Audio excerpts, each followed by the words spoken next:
Ladies and gentlemen, welcome. How are you all doing? I hope you're having an absolutely mega week so far, and welcome to Manchester Airport live for the next few hours, bringing you all of the aviation action in what is a very, very windy airfield again today. A pretty hefty crosswind blowing right across the field at the minute. And right into our face here at the RVP. So going to be an interesting one. We'll keep an eye open on the arrivals as usual. And with us today, alongside Mr. Brownie, how are you doing? Hello, hello. Not too bad, not too bad. We have somebody else. How are you doing? You should be on. Hola. Hola. Hola. Hola. Me llamo Manuel. There you go. We got Yo Manuel. soy un pelota de español. Is Manuel. There you go, chat. We got Mr. Captain Mark with us today, who was in with us yesterday as well. So this is your second day on the boat. I don't think we're going to be able to afford you for a third day. I'm not cheap, but I'm on special offer this week. Yeah. And what else is on special offer? September on Twitch, guys. It's the last week or two of that. So don't forget to check that out if you're watching us on Twitch. But yeah, you were with us all day yesterday. Oh, well, we had a good day, didn't we? It was good fun. Were getting a bit of another episode cooking, weren't we? We were, mate. We were. It was good fun. It was good fun. It's going to be an epic one when old Andy finally edits out all the balls-ups I made and all the swearing. It'll be fantastic. But yeah, we for those guys who are interested in the simulator content that we film here on Airliners Live, we did another episode yesterday. Which was all about descent management and how to manage the Airbus in different descent scenarios, whether you find yourself too high or too low based on certain factors, how to mitigate those, how to handle it. And it's going to be a really good episode, and we're looking forward to getting that out to you as well. Lots of exciting things to come on the old simulator front as well, guys, which we'll tell you about as soon as we can. But yeah, some real big ideas coming with that. So we're looking forward to. I think we're kind of looking forward to just getting stuck in, aren't we? Towards the end of the year, you know. I suppose we'll let Andy have the baby, and then we'll start cooking. Do you know what I mean? Yeah, there you go. How convenient, eh? Yeah. But have you got a day off, Mark? How's things with you? I'm off to Antalya later when the plane finally gets back. Oh yeah. Yeah, it's on its way down. It's diverted into Geneva, possibly with a medical, and now it's back on its way. I get to play with it later. I'm on the stretchy jet today. Oh, the 21 Neo. Yeah. How are you finding it? I'm not a big fan at the moment. I don't like it. You're not a fan? No, it's not a 7.5, is it? And it never will be. I don't think anything ever will be a 7.5, Mark. That's like the problem. It's a 7.5 you got off Wish, unfortunately. It's not great, but there you go. But yeah, we're going to have to get it all sorted by the end of the year, aren't we? Because obviously there's the announcement, isn't there? As of March next year, I am no longer a Manchester-based pilot. Yes. Are we going public with that, are we? Might as well.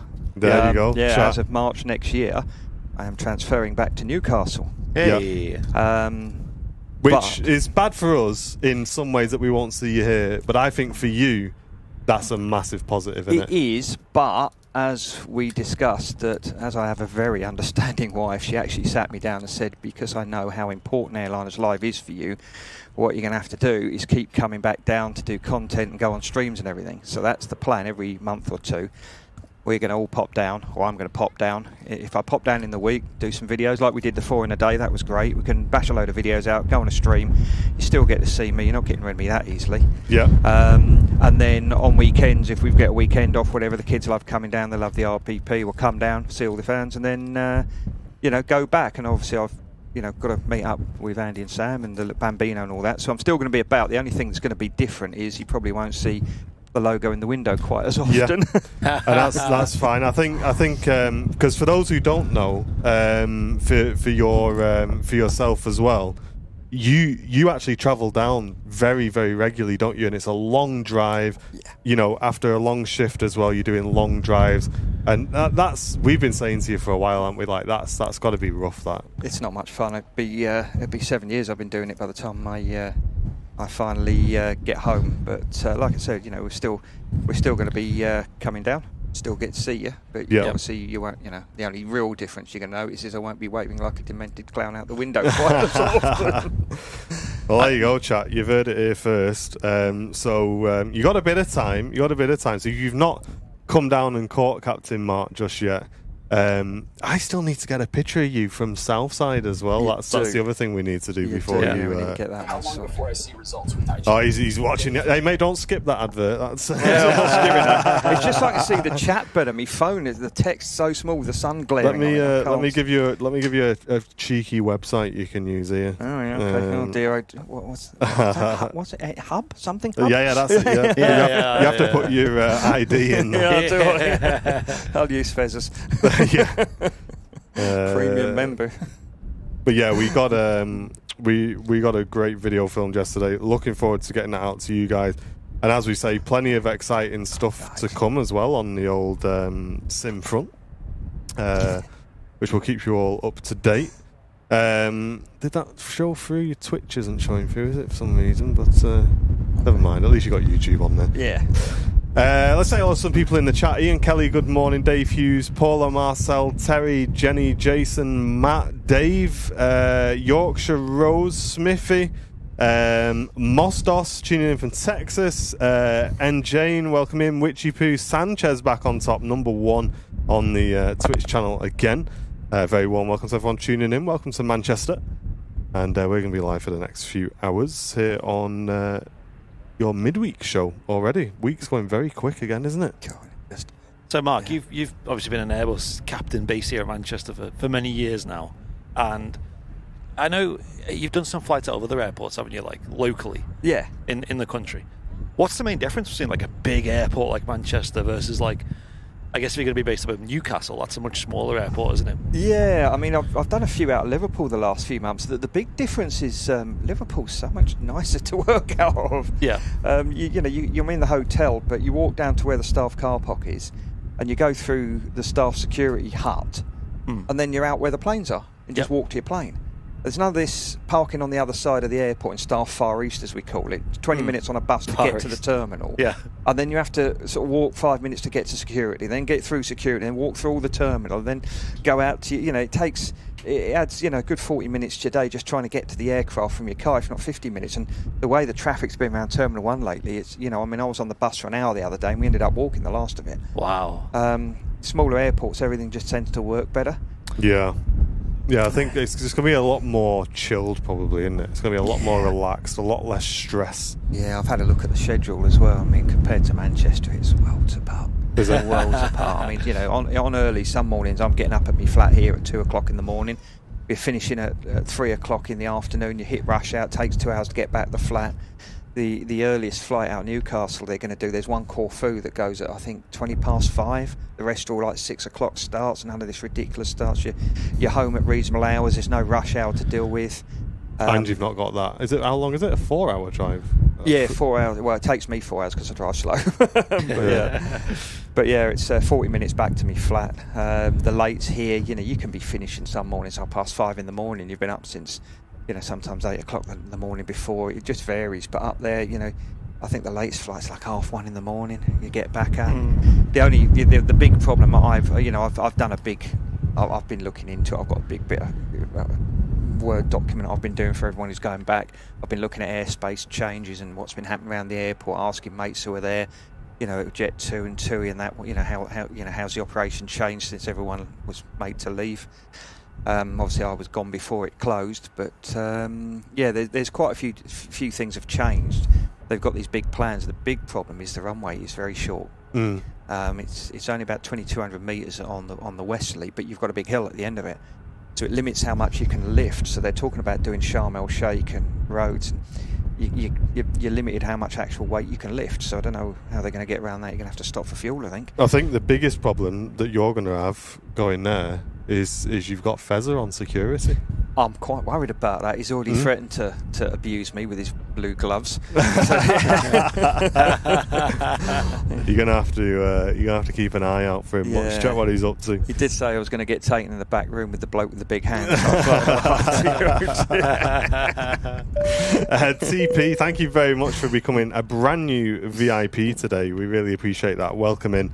Onkar, thank you very much for 37 months, saying a great show as always. Just having a cheese and onion crusty cob. Whoa, proper. Jason, thank you very much for the 8 months of support, saying morning guys, watching with Max the Cat. Welcome in everybody. And Darren with the 36 months. Good morning to you, mate. Welcome into the stream. And if you are watching today, we do have Captain Mark with us, so feel free to get any questions in the chat. He's a real-world Airbus captain based here at Manchester for now. Yay! And he also is the guy who films all of our Sim series and our Fear of Flying series with us at the office as well. And it's going to be a lot more of that to come, isn't there, with the little plans that we've got? Yeah. It's looking good. You should show Mark that email if you haven't already. Oh, I have done. I've had a good chat with him. I've had a good chat with him already. I'm excited about that. Some goodies coming. Cool, aren't they, just? You're going to be busy, Andy. Yeah. Sounds like it. Yeah, dirty nappies in one hand. You're only allocated 2 weeks by the government, and I said I'd give you a month. I know. Sorry, mate, but Keir got to give me a ring and said I can only give you 2 weeks. Okay. Sorry, mate. Got to get back in the sim. But yeah, it's gotten very quiet on the airfield. Yep.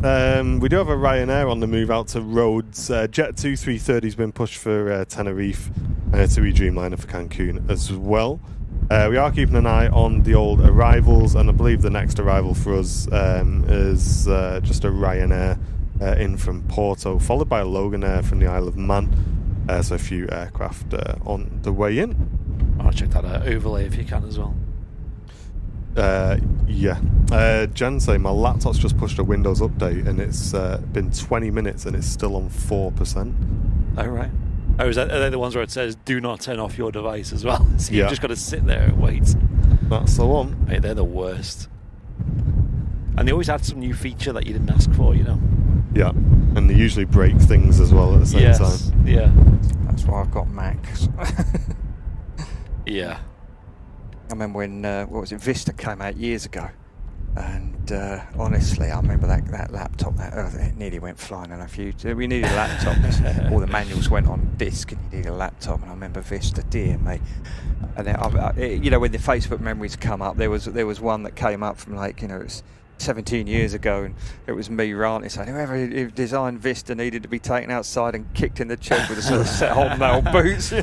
Yeah, Vista was a big fault, wasn't it? Do you remember Windows 8 when that came out, and they got rid of the start menu, the start button, and it became like these tiles that took over the whole screen? Oh yeah. Gosh, I never used it. I had to try and fix my neighbour's computer once. She had that on there, and I'm just looking at it like, where's the hammer?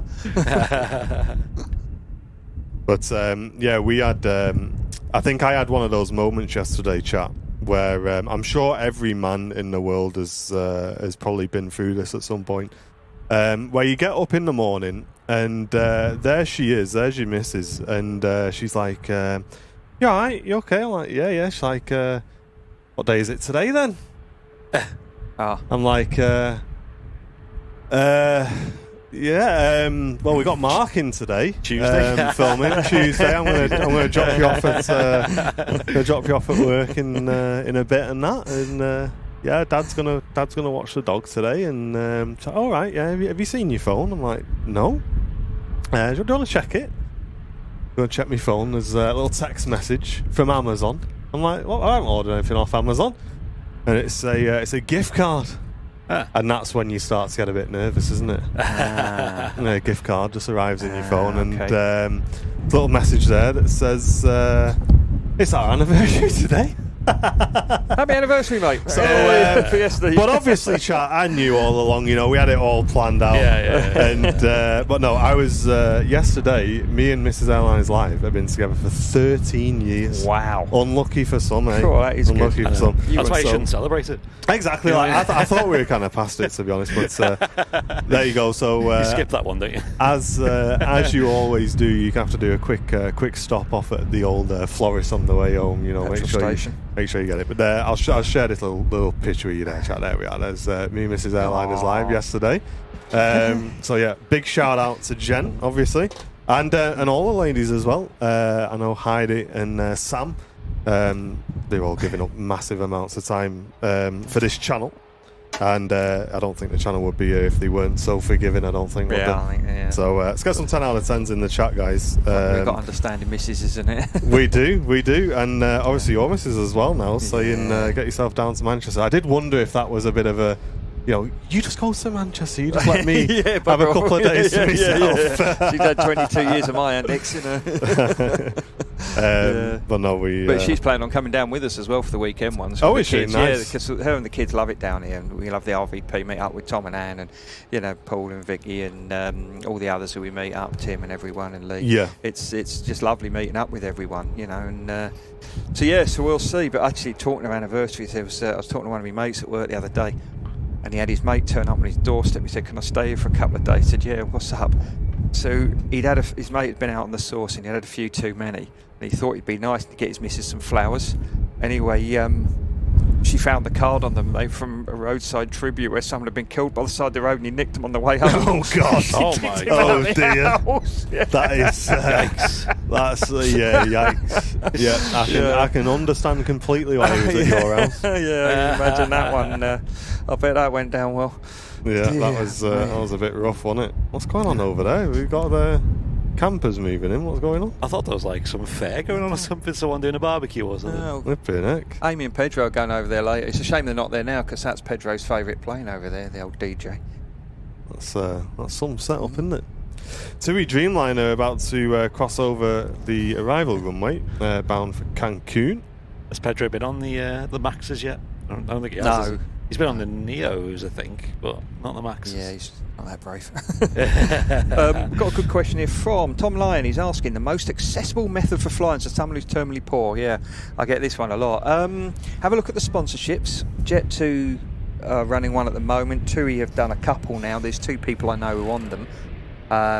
I talked to a mate, actually, he's a trainer at TUI. The first lad I know, one of our cabin crew, he went to TUI on the first scheme. And my mate was saying, yeah, he was very, very good. He's online now flying the jet. The other cabin crew lady, she's going through the training now.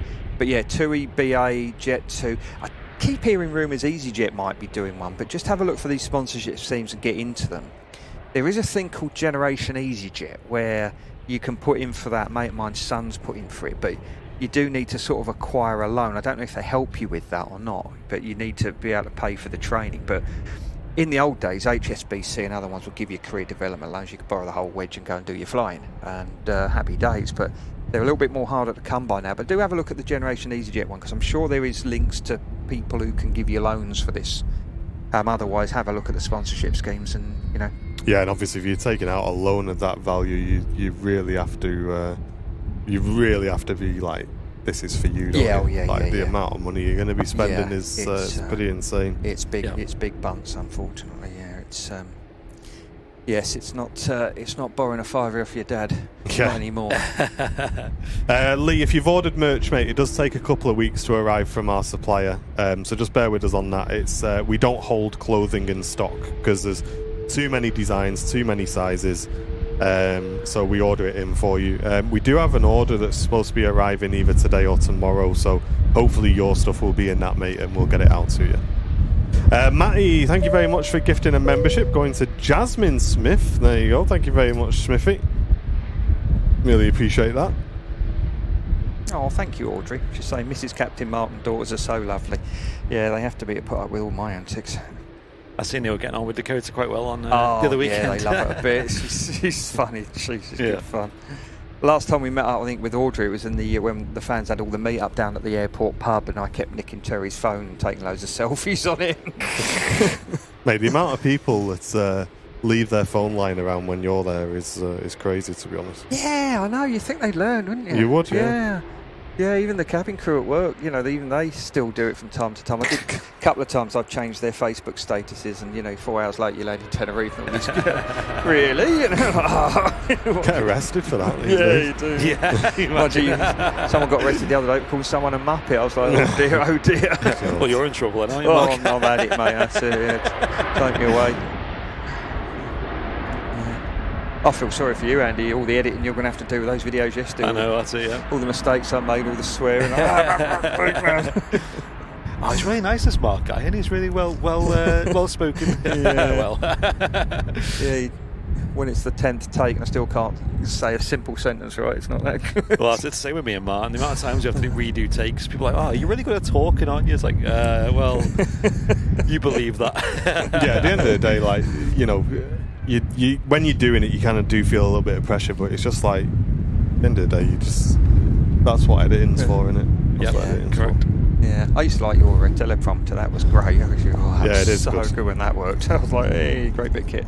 Yeah, talking of great bits of kit, I got my ID here, and I found this online. It's a little comb that fits in your ID holder, so that when you're at work, you can, like, you know, you go to the loo on the turnaround or whatever. I can comb my hair so I don't look like as much as a scruffy git as normal. I'm like, well impressed. Getting all of bits and bobs, aren't you? Oh, yeah, it's great. Yeah, I mean, these ID holders, these American military spec ones, I've got quite a few of them, and they're great because the ones they give you in the airport, these little plastic things, and about to peak, the IDs fall out and all that, but this one, it ain't going anywhere. Just lasted for ages, hasn't it? Oh, yeah. Hey, Peter, welcome back. 2 months of support to the channel. I appreciate that. Saying, did you see the way the WestJet at St. Martin? I didn't see it. I did see the picture, but I didn't see what happened. Yeah, I've seen the video of that one. I've not seen the video. It didn't look that bad, to be honest. Did not? No, there is I think there is a thing with the there is a problem with the landing gear on those aircraft where they've got to be regularly checked, and there's a torque pin or something. There is some photos out there where... Which aircraft was it? It was a 73 Max. Oh. But yeah, there is a sort of an issue with the parts of the gear down there, and it did. I mean, I saw the video on board and the video from outside. It didn't look that bad to me. I've seen worse. Interesting. Yeah, but it has gone through the top of the wing, so yeah, that'll be a expensive day out.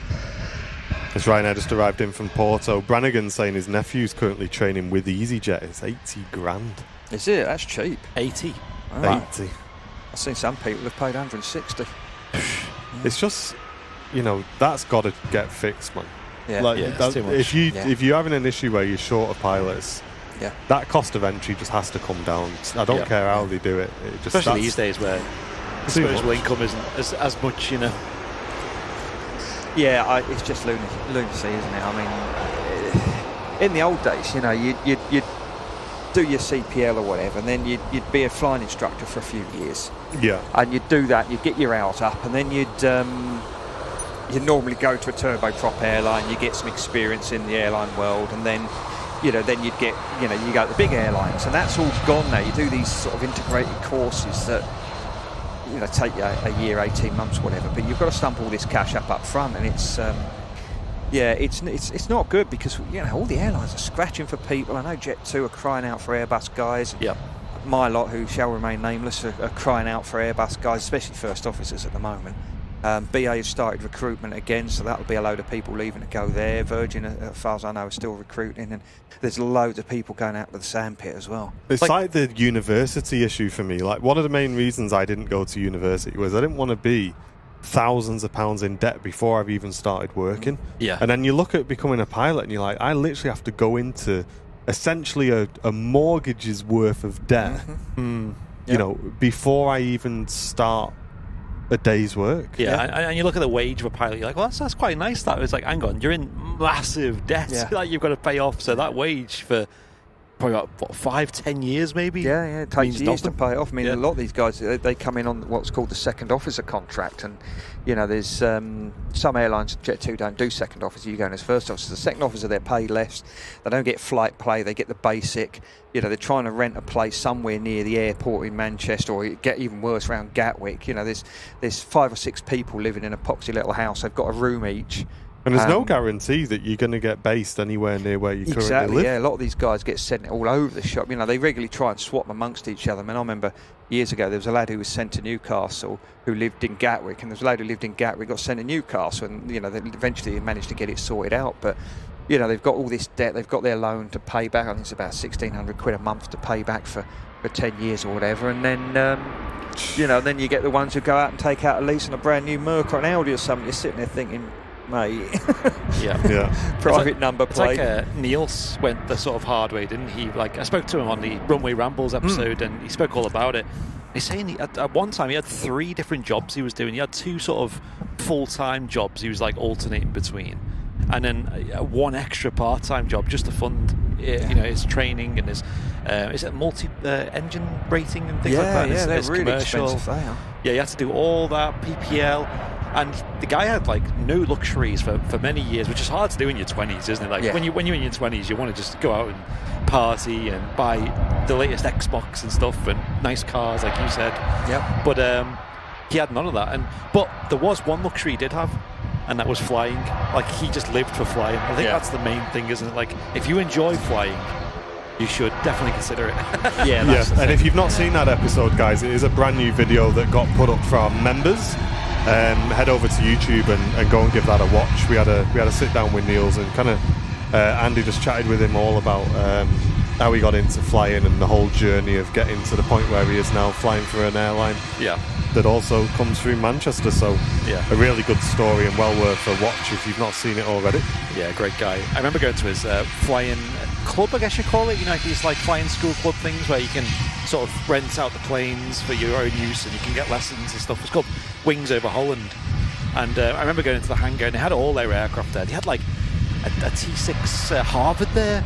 They had, Piper Cubs, everything in between, like Cessnas and whatnot. And he was just like giving us a talk, and you could just sense the passion, like every plane is like, yeah, this is this, and he just telling us all the details about them, getting all hyped about them, like, yeah, you can fly this for this, that, the other, and I'm excited to get on this one day.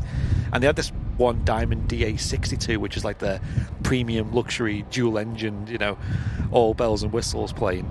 And he was just like, you could just sense like he was really excited to one day be at the hand of that, And now look at him now, he's, Airbus A320s day in, day out, and he absolutely loves it. Yeah, it's a good episode. Well worth a watch if you've not seen it already. Yeah. EasyJet next to land from. Is it Rennes? Yeah. Rennes. There you go. Rennie. Got some Rennie. Got some Rennies. Heartburn Airport. Yeah. Yes, Lee, I do still ride my bike if I can. I haven't got time. Nigel's got a good one here. Maybe you could do an 18 plus version, Captain Mark Uncut.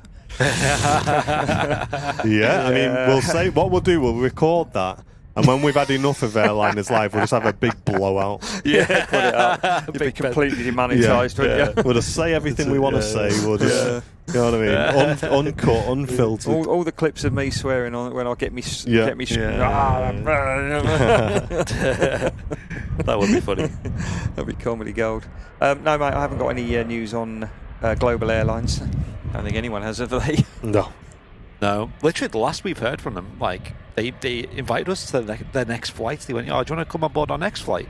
But this was just after the last bunch of flights. So we're like, when's that? We replied, and they're like, oh, we'll let you know.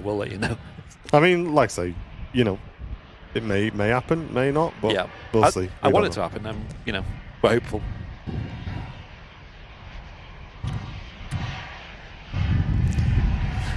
Very, very blustery conditions today, though, here at the airfield. The wind's shifting about quite a lot. It's pretty much a direct crosswind. It's now shifted to more of a headwind, and it's definitely sticking some knots on as well. I know, as you can see on our overlay, it's gusting 17, but that's usually slightly less than what it actually is. Yeah, that's because the wind meter's in a box next to the tower, not out where you actually land. Oh, Mikey's asking, how often is an airline fly with a broken APU? They start the engine on stand. Yeah, you would do. Right, it's quite common these days. I never used to see it that much. There used to be an old saying that if an airline's got lots of broken APUs, it's a sign that they're about to go bust, because APUs are expensive to fix. Obviously, it's a proper jet engine. Yep. On a certain airline based at Manchester, there has been quite a few, because Manchester is a maintenance base. So what tends to happen is the airline sends a lot of the planes up here to get fixed. They started this a while ago, but then they realised they're not actually on the ground long enough to get fixed. The APUs, there's I think our lot have got 2 or 4 in base at the moment that haven't got an APU, and it is a right pain in the backside. You've got to get a great big air cart parked up next to the plane. It makes loads of noise. Plug it into the bottom, start one engine on stand, push back. There's checklists and checklists and checklists. You've got to do the checklist before. You've got to do the checklist to set the aircraft up for it. Then you've got to do the before start checklist. You've got to push back. You've got to do the before start the cross-bleed engine start, you've got to, there's just multiple checklists and it's just a pain in the backside, and then you've got to reconfigure the aircraft. The other thing you've got to consider as well is without an APU, if you lose a generator in flight, you haven't got an APU to replace it, so you're now down to one generator. So for me, that would be an immediate diversion, because the last thing you want is that last generator going, actually, I'm not playing with you anymore, and down in emergency elect config. That would be really bad. So yeah, it is a right pain in the backside. I gather that our lot are getting better APUs now. The new bloke in charge has authorised the better APU for our lot, and I gather they're going to be retrofitted. Oh, nice. So That's I'm cool. really pleased about that. And what does that add? Just more reliability? Yeah, they're just better. There's two types apparently. I didn't know any of this. I got told this recently, but yeah, apparently there's two types you can get on the 320 family, and the better one is the one to have, really. Right. Okay. But yeah, we just seem to be having problems with them. I don't know. I mean, they get a proper hammering, especially in the summer. You know, they're on off all the time. I remember once we were getting the British Airways shuttle down to Heathrow. We had another flight to catch, long haul flights. So we were in a bit of a rush, and the plane was running a bit because the APU wasn't working. So they were saying, we're going to be a bit late. We have to wait for a unit to come over. Is it an air start unit? Air start unit, yeah. Yeah, one of them came over, and wait about 10-15 minutes for that to arrive, and they started it up, and well, they went to try, only to find out the air start unit had broken. Oh. So it was like, right, now guys, we need to wait for another air start unit. And we were stressing, like, hang on, we've only got like a 2-hour connection here, now becoming an hour, and traverse Heathrow, it's going to get a bit tight, but we were all good. I had this last week, on my last day. It was a 4-flight day. It was Isle of Man and somewhere, can't remember where, Zurich, I think, and no APU. And I'm like, you're joking. So I phoned them up and said, you got one with an APU? No, not available, nothing there. I'm like, okay, well, we're getting tight on hours, blah, blah, blah. And we turn up, DHL, who are fantastic, turned around and said, yeah, our air start's broken, we're just waiting for, we're borrowing one off another ground handler. And we're sitting like, you're joking.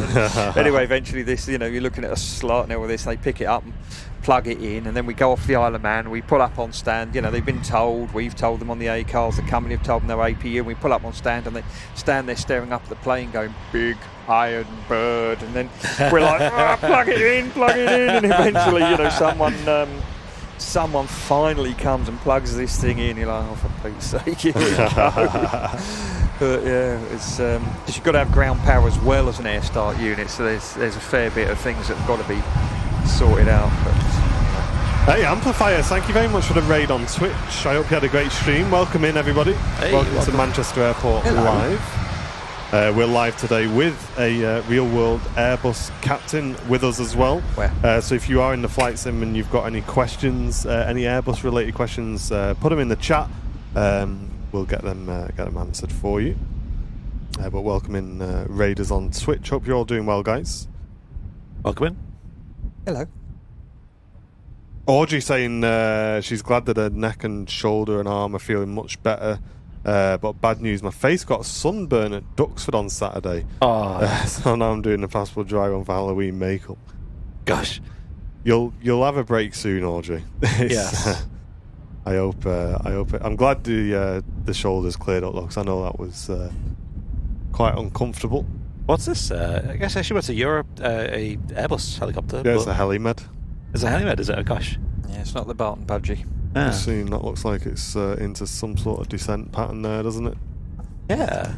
I may or may not have referred to the police helicopter as the Barton Budgie accidentally on the radio a little while ago. Oh yeah. Coming into land, they said, "Oh yeah, no, there's the police, police helicopter 2 miles to the left of you on final approach. You may see it on TCAS." I looked out and I could see it. I went, "Oh yeah, I've got the Barton Budgie in sight," and I was like, "Oh." Yeah, you can't edit them ones out, I'm afraid. Yeah. Responding to an issue just south of the airfield, saying ALATC. Wow, never seen this before. Hope everyone is, I'm sure they're not well because the helimed landing there, but hopefully it's dealt with quickly and they get to where they need to be. Yeah, we've seen that particular one with the AA written on the side of it quite a lot at Barton, haven't we? But I don't know if that's not a regular at Barton. It's just recently It's been operating there, hasn't it, for a while? Yeah, they do move them around a lot. Some of them might go for maintenance and things. Likewise with the police as well. Sometimes we'll get like North Wales or Midlands police stepping in. Yeah, the police chopper up in Newcastle is known as the Benwell Budgie, because there's an area in Newcastle called Benwell, which isn't the best, and it's always flying over there.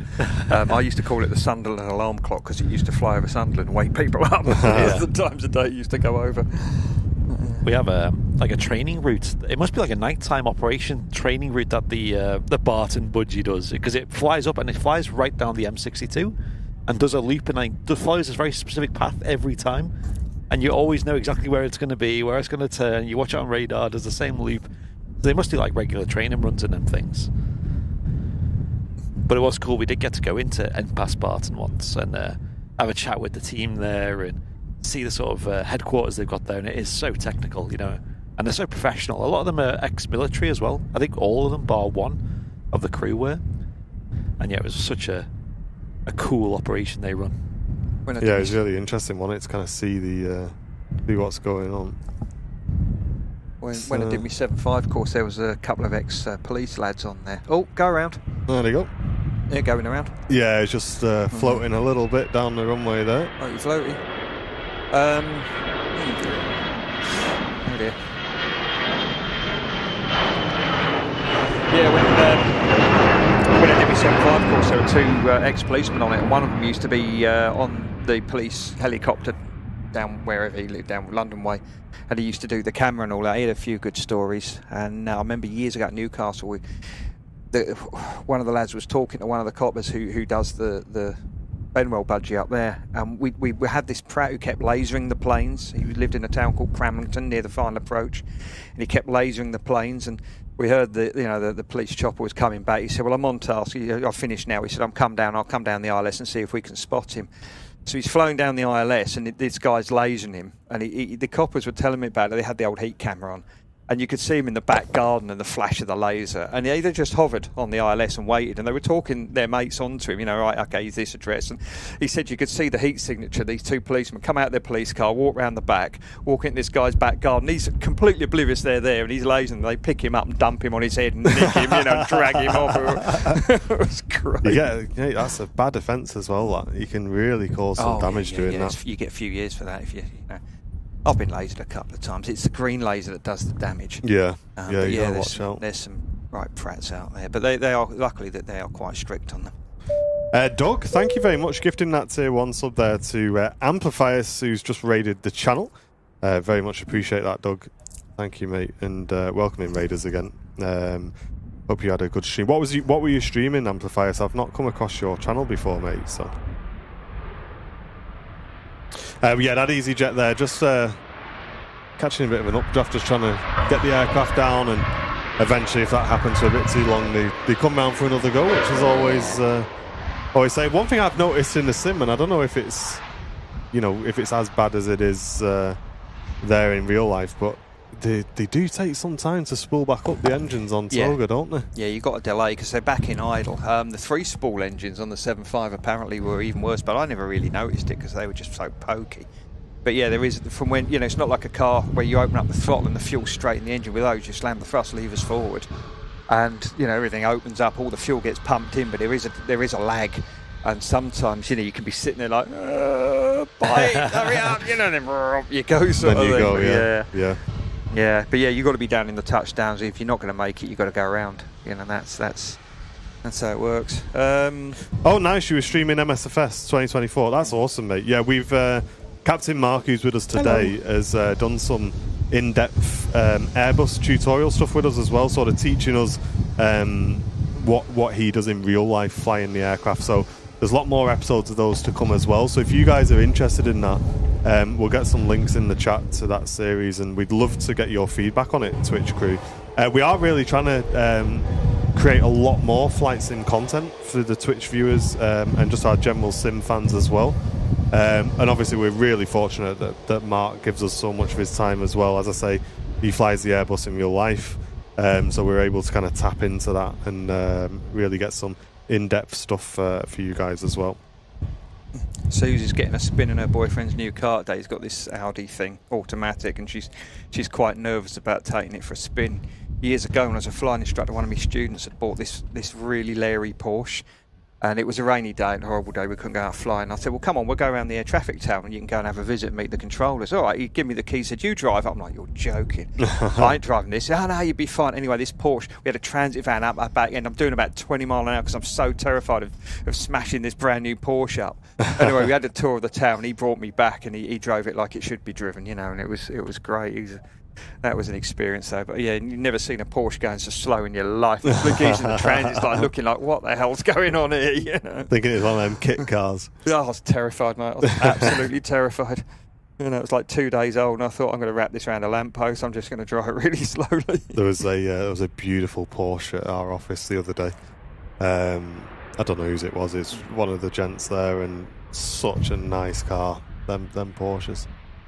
Really, really nice. I pointed out to you, didn't I, Andy, when it was in the car park with the wheels and yeah, I like a Porsche, but the 4-door ones, I don't know, man. They just look a bit weird, don't they? No, I'm not a fan of those. Weird. It's like the Aston Martin 4x4s that they've brought out. It's just like just make the Vantage, make the DB9. Yes, you know what I mean? do what you're good at. Just do that.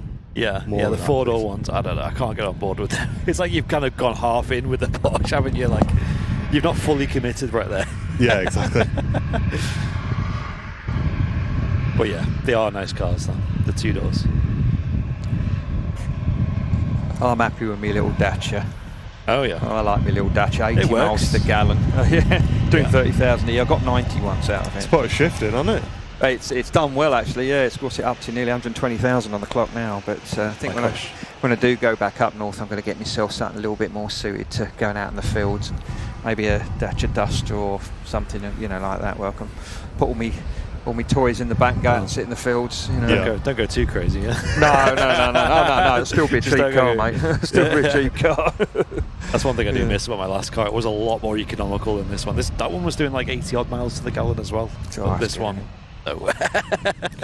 Is this? No, this isn't the go around EasyJet. That's just landing from Amsterdam, and then the go around EasyJet from Paris is just making the right hand turn to re-establish on the localizer to come around for another go. Cliff's saying he did a test drive an Audi and he failed. They said he was too good a driver to drive an Audi.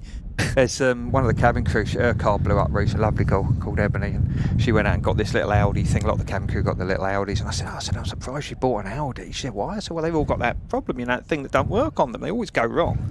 Really? What's that? I said, you know, those indicators, they never work on them. It was completely lost. I think they share them with BMW. Yeah. Yeah, years ago when I worked for the electricity board, I remember doing this maintenance job on a big oil filled circuit break, and the lad I was with, he said, I'm getting a bit sick of this. He said, I'm here all day. We've done all this maintenance, we've cleaned it all out, we've got it back working again because it had a fault on it, and we've put it away, and apart from some oil stains on the floor, no one would ever know we were here. I said, well, you think, you'll not appreciate this. Some bloke in Germany putting indicators on BMWs. I mean, what's the point of that? They're never going to get used, are they? Pointless job. Yeah. Oh dear. Yeah, grab it. Tell you what, actually, there's quite a few of the lads. They're eyeing up this contract for what is it? Rehad Air. Okay. Oh yeah, there's big money in that one, and they do a commuting contract. It's like 2 weeks on, 2 weeks off. Wow. But yeah, it's more money than Emirates. Wow. I know a few people who are sort of eyeing it up and twiddling their thumbs and have a little think whether they want to do that one. Yeah. Sounds like a big shift, like big life shift, right? If you're a family man or something, it's probably not for you. Yeah. If you're young and single and whatnot, then. I was flying a really good lad the other day, and he was on a bet. He's had enough because the FOs have been absolutely flogged to death because there was we were supposed to have a load of new joiners this year, and there's been some hold-ups and they haven't come in. So all the lads are doing 4 on 2 off every single week. They're absolutely knackered. They've got no lives. And he's like, I'm off. I've put him for Emirates. I was like, I can't say I blame you, mate. If I was your age, early 20s, I'd be off there like a shot. It'd be 4 or 5 years. You get your command, 20 grand a month. Yeah, you're rolling in it. You're laughing. It's no good for me at my age, but for them, it's absolutely perfect. Yeah. The only thing that puts me off with Emirates is just all long flights, isn't it? Yeah. That's the only thing. It's just long flights. I think if I have no sort of aspirations to be a pilot, but I think if I did, I'd want to be doing more short hops. I think. Double Belfasts and that. Either that or as I said before, do some cargo, I think. Yeah, If you're going to do long flights, I'd rather do cargo. Well, I've got a good, very, very good mate of mine, I've known him years from when I was learning to fly.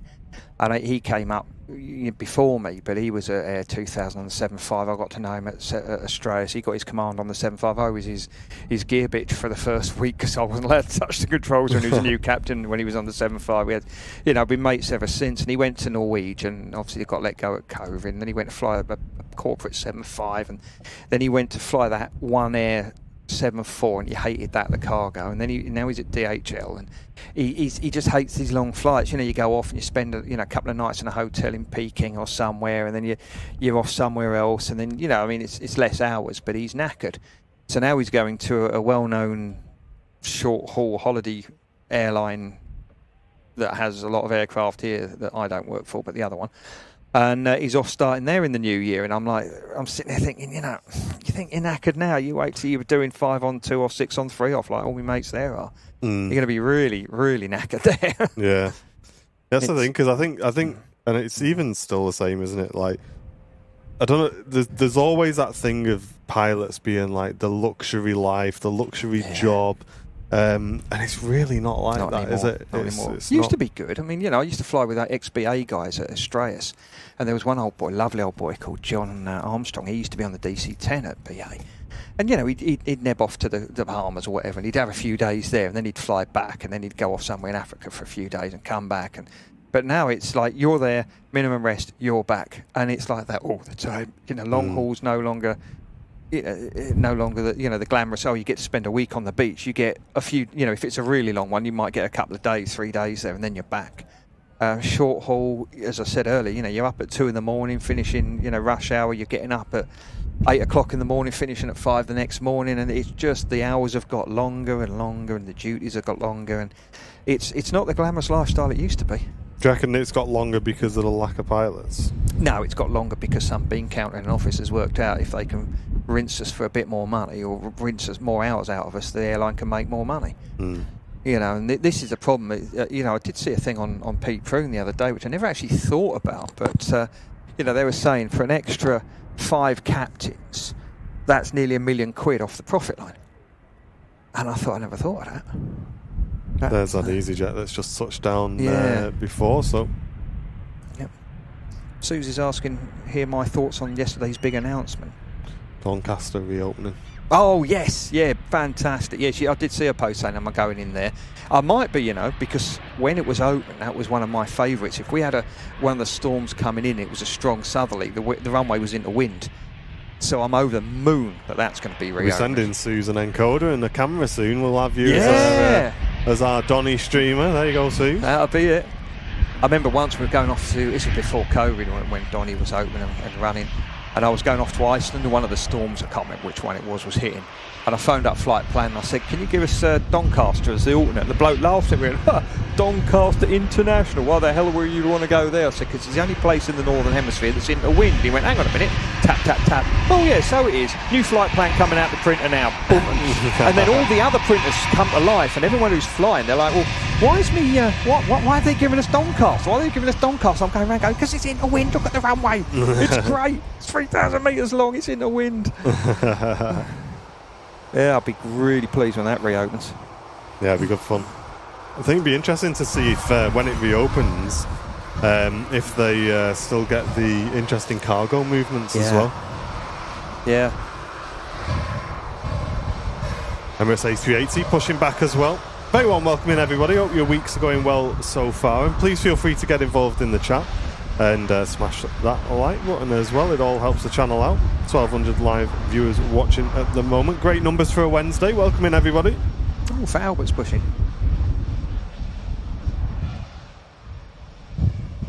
Yeah, running quite late today, actually. About an hour late today. It's not called the A3 latey for nothing, is it? Yes. Yeah, it's interesting how that's never really been fully rectified, that issue in Manchester. I don't know. I still don't know the full reason, but I think it is down to the amount of things that need doing, and Well, I did hear I was supposed to be flying with a lad today. I mentioned him before. He used to work for Airbus. He designed part of the wing and the fuel system of the 350. He's a great lad. And he's the one who was telling me that Airbus are interested in resurrecting the 380. They've still got all the jigs and the tooling for it. And I was talking to someone the other day, one of our captains, he's part-time, so only 6 months off. He's an engineer with Airbus, and they have actually got a study group together to look in the feasibility of bringing back the 380. Obviously, new engines, more use of carbons. Apparently, this other lad was telling me that the wings and the tail on that one are designed for the 1000, the big one, because it was supposed to come in 3 sizes, and that, funnily enough, is the smallest. Yeah. So it's going to have. They've got a new wing design for smaller wings, smaller tail to make it lighter. The problem is, it weighs far too much, and it burns far too much fuel. But they're looking at more use of composites, smaller tail, smaller wings, more efficient newer neo engines and all of that. And they are looking, because you go on Flight Radar 24, you have a look at you just zoom out and the skies are full. We've got air traffic slots everywhere. The only way you can get more people in the skies is bigger planes. So there is. That'd be nice when we get a 380 on the London Heathrow shuttle route. Yeah, that'd be good. Yes. 380 Neo. But that's another thing as well, is you've got like British Airways doing loads of flights a day up and down to London, and you'd think that just opening up a few routes out of Manchester might just reduce that a little bit. But everything's just so geared towards Heathrow, isn't it? Yeah. Well, I mean, I was told a few years ago, before COVID, at one point out of Gatwick, EasyJet were doing 18 Alicantes a day in the summer. Gosh. And that's the case of 330s. I know EasyJet have been offered 330s by Airbus because they can't supply them the 320s quick enough. So whether they're going to take 330 Neos or not, is they need them. I think the holiday side of the company wants it, and the other side's not so sure. Have you seen the? We were streaming on Sunday, and an EasyJet vacated in front of us, and it's got the paint below the windows. Yes, have you seen that? Yes, that's it's a trial on that one. There is a reason for this. Let me have a quick think. There is a reason. This one's been around for a little while. It's been trialled on Uniform Zulu Hotel Lima. The intention is to have more even distribution of orange versus white by moving the start point of the orange stripe from above the flight deck window to below. And additionally, it now misses the overwing exit escape slide door, which causes issues in service replacements and stripe misalignment, is the official line of it. Oh, I see. I got it. I mean, it looks good. I like it. Yeah, and if they stuck the mask on as well, it would look even more saucy. If they stuck the mask on that, I said that on stream as well. I said, you know what, they need to stick the mask on that. That'll look clean. Well, I was chatting to there's a really good photographer guy called Andrew Hayworth. Really, some of his stuff's out of this world. And he likes to go down the bottom and do the night shots, the long exposures, the planes going over. Yeah. He does lots with trains. He's a lovely lad. And we were chatting about this last night. I said, I remember when that EasyJet thing came out, the stripe. And years ago now, 2015 I think it was. And I remember going on the website of the company that did it, and you want to read the corporate rubbish. Oh, we've been working with EasyJet for 6 months now, and we've watched them mature from a fledgling company, and all. And it was just this corporate. If you had the bullshit bingo card, all the words were in there. And we've designed this to show their maturity and their growth as an airline and as people. And I'm like, it's a bandana. It's an orange stripe. It's a stripe. we put a stripe on the plane. You drew an orange line over the top of there, and you've charged them 10 million quid. It was just ridiculous. And there used to be a website years ago. It was like had modified airline and paint schemes, and some of the ones that some 15-year-old kid's done in his bedroom were out of this world. Yeah, I've seen there's a couple of people on Instagram. I can't remember their account names. If someone knows in the chat, feel free to shout them out. But there is a guy who regularly redesigns liveries and puts them on Instagram, and they look incredible. Some of them. I've seen this too. Really good. Yeah. There's another guy as well who I've never been able to find again ever since I spoke about it, which is funny. But what he does is he gets old cars and redesigns them to look modern, and he does like all the interior as well. And some of them just look incredible as well. Now, good old plane spotting Mike has just put up that the 75, the Iceland Air one, is 35 minutes out. Yeah, we have got a 75 on the way in today. Oh, I'm looking forward to that. Cheers, Mikey. As if we have Captain Mark on and we get a 757. Ah, well, there you go. There you are. What are the odds? I wouldn't say I arranged Transat are operating the 330 today as well. Cool. It looks like you've pulled all the strings today. Mate, I won't sit here and tell you I arranged it all. But I didn't. supervisor report to the one south side. I think it's a tent, I think. That's the one's got set up. Yeah, it does look like a portaloo, doesn't it? Yeah, I thought it was at first. Why is your missus in the chat, Andy? Shouldn't she be doing important things like having a baby? Yeah. Yeah, I think so, yeah. How long have we got? You got 9 days, Sam, until my my prediction comes in. So your dad was a bit off, wasn't he? Yeah, just a bit.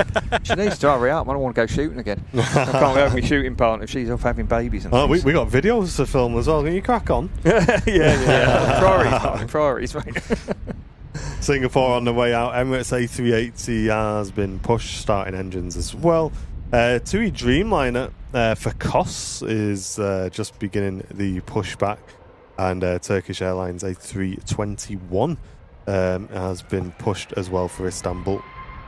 Some nice departures coming up. Yep, that's Pedro's favourite on its way. The good old DJ. He loves them. Who was saying, CMC 767. If EasyJet had 330s, they'd have to do long haul in the winters. They wouldn't be able to utilise them all. Yeah, I gather.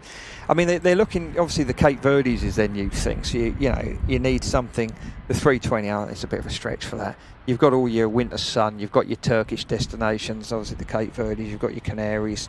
They're always popular in the winter. The ski runs. I mean, a couple of Genevas a day, you could fill that quite easily. But there is, I keep, I hear rumours through various sources that they're talking about New York via Iceland. Wow. I don't know if that'll ever come off. I know Jet2 used to do it on the 7.5 years ago. He used to do it at Newcastle. But as Peter Hertzberg said, who did the podcast with years ago. He was at Virgin for years. He said, in the winter at New York, you can have a 4.5-hour taxi. That wasn't unheard of. And you've got to have really good handlers so you get de-iced. Otherwise, you're at the back of the queue and you ain't going anywhere for some time. RevKev, wow, 42 months of membership. Thank you very much, RevKev. Great to have you with us, mate. Thanks for the 42 months. Sonny gifting or using her Prime membership on the channel. 46-month streak for Sonny. Good to see you. Thank you. And we will be doing our usual giveaways as well, guys, on YouTube. So if we do it 50 members today, we will be doing a giveaway, and we will also let you guys vote on the prize as well.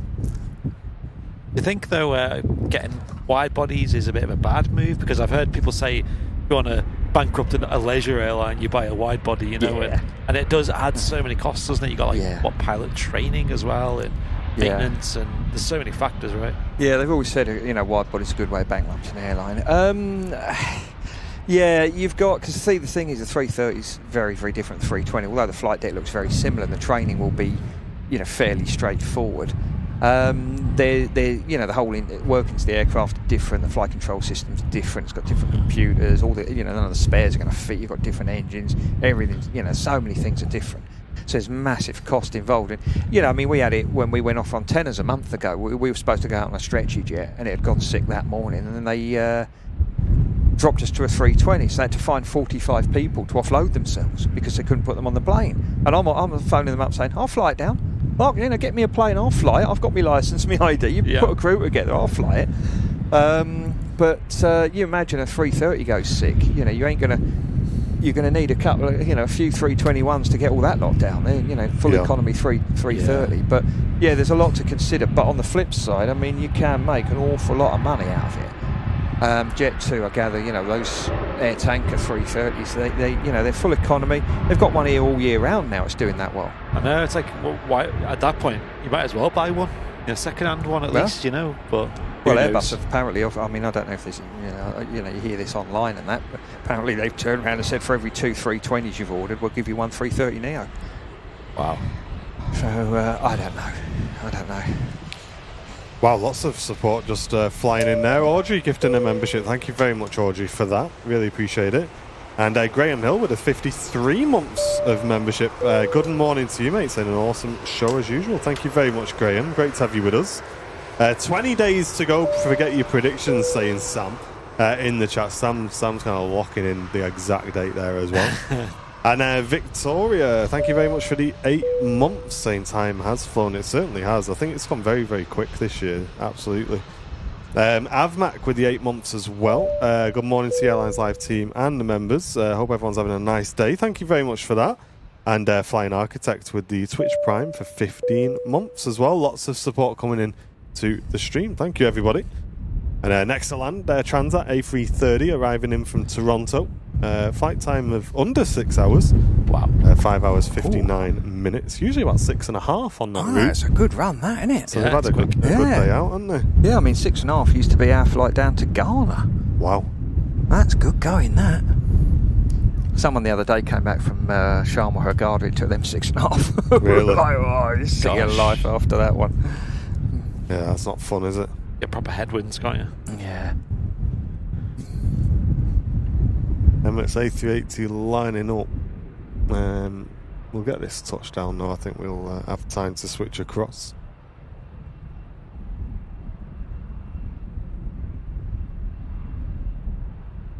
Steph tuning in from the east coast of Australia, welcome in.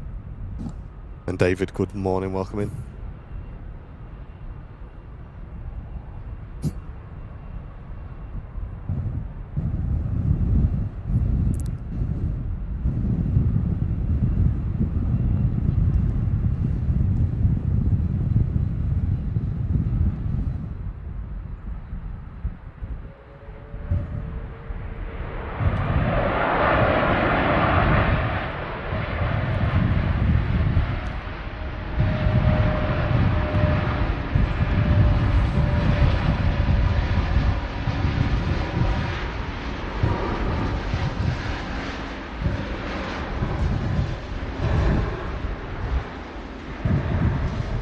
A380 rolling out to Dubai.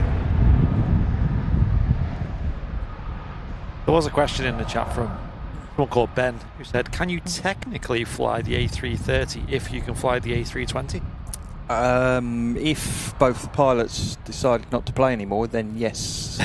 But legally, no. You'd have to do the conversion course. It would normally be a little bit in the classroom and then a few sim sessions to look at the differences, and the performance and loading will all be different. But I mean, basically all the buttons are in pretty much the same place. There are some differences. The emergency gear release is different. I think the hydraulics and the air conditioning is possibly different. But I mean, pretty much it's this was the idea when Airbus started this years and years ago with the first 320 was that if you can fly one, you can fly them all. The cockpit's all designed to be very, very similar. So the old 330 flight deck and the 340 flight deck is all, you stand in there and everything's where you can it all looks the same. It's all supposed to be very, very easy. The thing is, you go in a 7.5 flight deck, you can fly a 7.6, but if you get in a 7.3 and you sit there and there's like a little meme of Joe Pesci looking up and going, what the? They're completely different. Whereas if you fly a 7.8, you can fly a 777 with a conversion course now. But with the Airbus, they are very, very similar. 350 and 380 obviously are quite different flight decks with all the extra toys and gadgets. But the idea is that you can fly one, you can fly them all.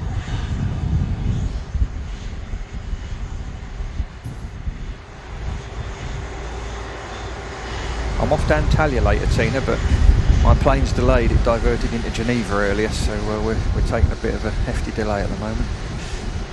Welcome to Aviation, where your scheduled departure time is merely a suggestion. I assume for most airlines that's the case, that you just wait for that plane, or I guess if it gets too late, then they pull in another aircraft maybe. I think what they're going to do is I think they're trying to delay everyone's report time, so they can call us like 90 minutes before report and say, actually, we're delaying your report time, because Antalya, I can't remember how long, it's about 4 hours 20 down and maybe similar back. So you're sort of pushing the flight time limitations. So if you all rock up at the airport at the right time and you're sitting around for 2 hours, you're sort of running out of hours quite quickly. So they can delay your report, but we'll see. We'll see. EasyJet rolling out to Lisbon. And Chrissy, thank you very much there for the gifted membership as well. Thanks, Chrissy. Oh, it's Chrissy B. Hi. Hello. I thought we'd have more technical questions today. It's been very quiet, hasn't it? That's it. Feel free, chat, to get some questions in the chat. It can be aviation related, or it can be not aviation related. I had someone come on the other day, a passenger wanted a flight deck visit, and it was out of Liverpool. And this young lad came in and sat him in my seat, and his mum came in taking pictures, and she said, he wanted to come up and meet you. He's seen you on YouTube. I'm like, has he now? Yeah, apparently he's a big fan of the channel, and he's watched all the videos. And I was like plugging the new Fear of Flying one, the last one we did. Oh, make sure you watch that. It's a corker, you know. And he likes his flight sims. Surprising how big that's got now, isn't it? Yeah, they're doing well, aren't they? It's good. Are they all on a playlist? I think so. Don't know. Oh, okay. Is the question? I don't know. Yeah, check out our YouTube. EasyJet arriving in from Geneva. This isn't your one, is it? No, mine's left Geneva and gone on to Malta, and then it's coming back from there. David's asking, out of the memes, do you get many people telling you they're PPL in case you need assistance during the flight? Yeah. No, thank goodness I don't. I don't. Oh, I'm quite good at Microsoft Flight Simulator. I got $2,000. Oh, yeah, 2,000 hours of flight sim. Good lad. Tell you what, have a break. Put your feet up in the back. Order yourself a beer. You're fine. What are your views on standing seat configurations, saying Avman? Is this one of those? I think it's one of those things that's just never going to happen, but it's just going to keep cropping up, isn't it? Yeah. Every opportunity. Yeah, a bit like pilotless planes. Yes. Peter's saying that the outer engines on the 380 are the same as the inner engines. Yes, they are, apart from no reversers. Yeah, you can swap and change. But I think they do, actually. I seem to remember reading something years ago is that obviously the engines with reversers get a bit more of a kick in because of the reversers being used. So they do so many cycles, and then they move them from the inner bit of the wing to the outer bit and swap them over so that they share the wear and tear on them. Yeah, but yeah, standing seats, I can't see that ever happening. I certainly wouldn't. I wouldn't be doing it. There's a couple of questions. The first one, probably the most important. What makes up an ideal roast dinner for Captain Mark? Oh, mate, right. Whoa. Listen, pause the show now. This is top quality content. So up in the northeast, there's a shop called Dixon's pork shops, whatever it's called, and it's only in the northeast. And my aunt used to work for them up there, and they do. It's like it used to be like sort of a Greggs. So you can get your mince pies. The mince pies are out of this world. You can get freshly baked bread. They do like savoury rolls. They do breakfast. They do all sorts. It's like a different version of Greggs, but not successful. But they do this stuffing, this Christmas stuffing, and it's out of this world. And my wife does her nut because as soon as December's there, I'm up there and I buy loads of them and I fill the freezer with them. She's doing a nut because I've got all the curry stuff in one. We've got these two little freezers. There's curry stuff in there, there's Korean stuff in there that I've made, there's homemade sweet and sour sauce, there's homemade curry based gravy, one drawer's full of rabbit, there's all sorts in there, but one of them is full of these Dixon's stuffings, and the girls insist if we have a roast, that's got to come out. And if you're ever up there round about December, Dixon's pork chops, get the stuff in it. You've never tasted anything like it. I'd be happy. My Christmas dinner, I said I'd be happy with oven crunchies, bit of turkey, some decent Yorkshires, and this stuffing. And the stuffing. Yeah, I mean, Aunt Bessie's, you can't fall off with Aunt Bessie's, can you? You know, no. Even her spuds are good. So yeah, it's got our roasties. I used to like the oven crunchies. Yorkshires, I mean, we've got homemade ones. The girls made one the other day. I might put a picture up on the Rate My Scram because the girls make these amazing Yorkshires. Decent Yorkshire, chicken or beef, I don't give a monkeys.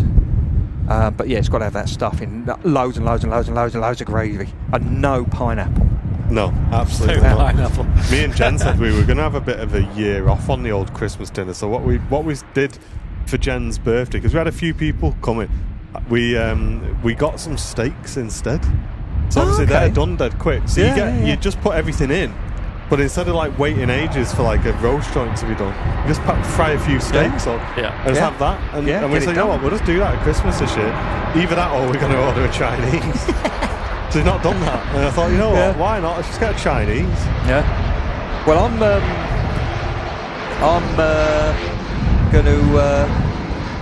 I'm gonna put the picture of my Christmas dinner up on Rate My Scran because it'll be crew food and it'll be flaming awful.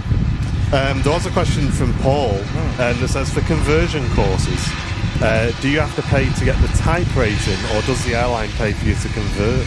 It depends. If you're a new starter, some airlines will charge you some airlines won't. I thank God I've never paid for a type rating yet. If you're, say you're a company that's got the 73 and you convert to the 321 and you work for the company, then they will pay for the conversion course. David's got a good one. Do you know Captain Phil Ash? Yes, I do, and that was him who had the go-round earlier. Oh, there you go. Well, there you go. You can have a chat with him about that later.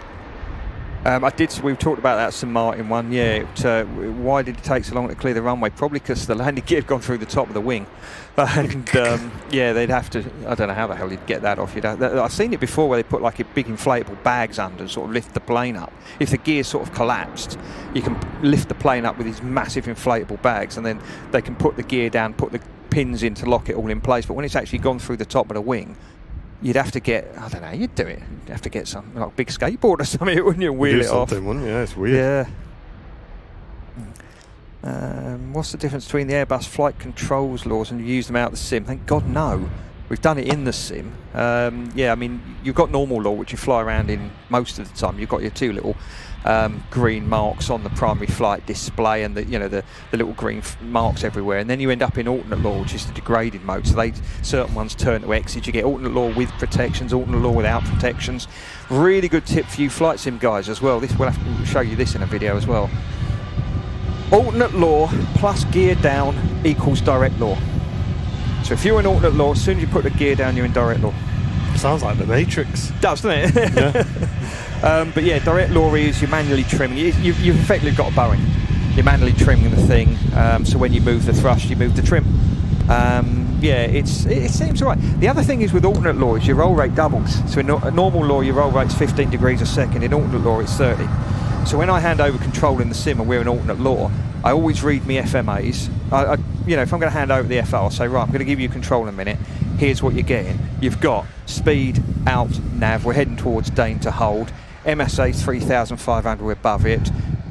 There's no weather ahead. We're in alternate law, so manoeuvre with care. Your roll rate has doubled. Aircraft is safe. You have control. And that way, he's got a picture of what I'm handing him. Because I've seen it in the sim before where someone's gone, you have control, and suddenly this poor bloke's in direct law trying to fly hold, and he doesn't know where he is in time and space, and he's like, what's going on? So you build them a picture. But yeah, you get these different laws. But yeah, it's I've never done it for real. I know people who have. A mate of mine, he had an engine failure, and he said actually it flies in real life a lot better than it does in the sim on one engine. I was really surprised at it. He said, he went into Alicante and had to shut an engine down. He said, actually, I said on one engine, it flew lovely. Oh, okay, fair enough. I think when you're going into things with the alternate law with the Airbus, it kind of opens your eyes to just how much that aircraft helps you fly the plane, isn't it? Yeah. Yeah, even in alternate law, it's not that big a deal. It'll still trim for you. You're just telling it what you want it to do. But yeah, who's asking about that? Phil, Pete, have you flown in and out of Doncaster? I have. I went in there on my second day of line training on the 757 when it had just opened as an airport. It had stopped being Finningley and it was now an airport. There was no radar, if I remember rightly, so we had to do a procedural arrival. I think it was a procedural onto a VOR. I don't even think the ILS was on. And on the part of the teardrop, we came over the top of Gamston, 112.8, the VOR there. Mentally, I can remember that. VORs that we used donkeys years ago. I can't remember what I was doing 5 minutes ago. And we landed, and someone from Gamston called up Doncaster and started bleating about this 757 that flew in, low over the airport. And I turned around to the trainer. He used to be one of the top guys at Australis. Unfortunately, he died a couple of weeks ago. A guy called John Mahon, is a very, very lovely man. Gave him a job. And I said to him, I didn't do anything wrong. I followed the procedure. I was getting quite worried. He was like, no, you did fine. Don't pay any attention to him. I'm like, all right then, okay. But yeah, it's a great little airport. There we go. Aer Lingus A330 on the roll. I'm going to go and grab us a brew. Do you want anything? Oh, right, thanks, buddy. All good. Yeah, food. Yeah. I'll get the usual. Okay. I'll be BRB. No worries. BRB. Ben saying after landing and vacating to a taxiway, there's a minimum speed that you need to reach before exiting. He said it'd be fast braking. Yeah, Leeds is a short runway, so you're going to have to get the brakes on. Any of these, Leeds, they call it the Bristol and North Bristol is a short runway. You're going to have to get the anchors on, and you're going to have to get slowed down because obviously you don't want to go off the end. There's a TriStar years ago, British Air Tours TriStar went off the end at at Leeds. There are pictures of it on the internet, were quite good. When you look here at Manchester, where they come off in front of us, this is a high-speed turn-off, so you can come off here about 45 knots. Airbus have brought this thing in now where if you disconnect the auto brakes, it shouts auto brake off really loudly at you, and I find it really off-putting. I hate it. But I tell the first officers I'm going to do my 32 knot trick. So as soon as the ground speed's under 32 knots, I can squeeze the brake pedals, disconnect the auto brakes, and it doesn't shout at me. Because anything below 32, it won't shout at you. Anything above, it will. But yeah, on the short runways, you just want to get the brakes on. This is one of the things that the Airbus really needs updating. The 320 anyway, with the 350, 380, you've got brake to vacate. You put in your FMGC where you want to come off, and it will modulate the brakes to make that happen. Whereas this has auto brake low and auto brake medium. The 7.5 has, and 7.3 as well, has 4 auto brake settings, 1, 2, 3, 4, 4 being the hardest braking. You need more settings because low is a bit too low, even though they have updated it, and medium can be a bit aggressive, but obviously this one's just missed the turn off, so he'll take the next one, and he'll have to be going slow. Because that, like the Airbus A350, I think the A380 as well has that brake to vacate. That's where it literally has every airport in the system, doesn't it? Yeah. You can literally pick which exit you want to use and all this. And yeah. I'm sure they had problems with it when it first came in. I remember hearing a story of a Qantas one. They selected this turn off, and next thing they know, they're looking out the window and it's going behind them, and they're still doing about 100 knots. But apparently, it works perfectly now. Yeah, not seen any issues from it. I mean, it's just all such like a heavy reliance on technology, isn't it? There's so many calculations being done by the computers. I've seen videos where they, I don't know if it's the same on the A320, but below the flight deck, I think they have like the avionics like bay, don't they? Where there's just like, it's like a server farm. You get, like when big companies have like these server rooms and things. It's like that. It's just so many computers for so many factors. And they're also reliable as well. It's not like every day like one of them's doing a Windows update or something. And that's it. You can't exactly close and open your windows on that, can you? Yeah, exactly. Yes. Yeah. I've had a look in the avionics bay out at Newcastle years ago. Our base standards captain's a good friend of mine. He runs a church up in Hexham. He used to do bike tricks for his godfather, my youngest. He used to arrange, if they had an aircraft sitting around on the morning, the engineers would open up all the doors and panels that they could, and we could go there in the morning, have a walk around, have a look in things we don't normally see, and talk to the engineers about stuff. The only thing they wouldn't drop is the ram air turbine, because they said it was an absolute pain in the backside to get it back in its box. But yeah, you could actually get up a step ladder and look in the avionics bay, and it is quite impressive the amount of kit that's in there. And there's a really good book, A320 Systems Notes, by a guy called Ben Ryken. And if you've got an interest in the Airbus and how it works, I recommend it highly. It's got a lot of things that aren't in the FCOM. Okay. But he was talking about the 2 main processing chips in the FMGCs, which were state of the art in the 1980s. You can buy them off eBay for like 100 quid, but they are super reliable, and that's why they use them. Yeah. It's a complicated. I think it's too complicated for really. It is a very, very complicated aircraft, and one of the things I don't like about it is when things start going wrong, it starts to get a bit more difficult, which isn't the way you want it. You want to have the capacity to be able to manage the situation, and you lose certain things, and it knocks the autopilot out, and the auto thrust out, and the flight guidance. I mean, you lose both FMGCs on an Airbus, and you're flying it. You've lost all your flight guidance, autopilot, auto thrust, all of that. You take a 757, you lose both FMCs on that, and it's still auto landing 75 metres visibility. It doesn't rely on the boxes so much. Wow. Yeah, you can't get the flaps out because of the hydraulics problem on a 7.5. Well, you've got alternate flaps. It's got electric motors, so you can get them out.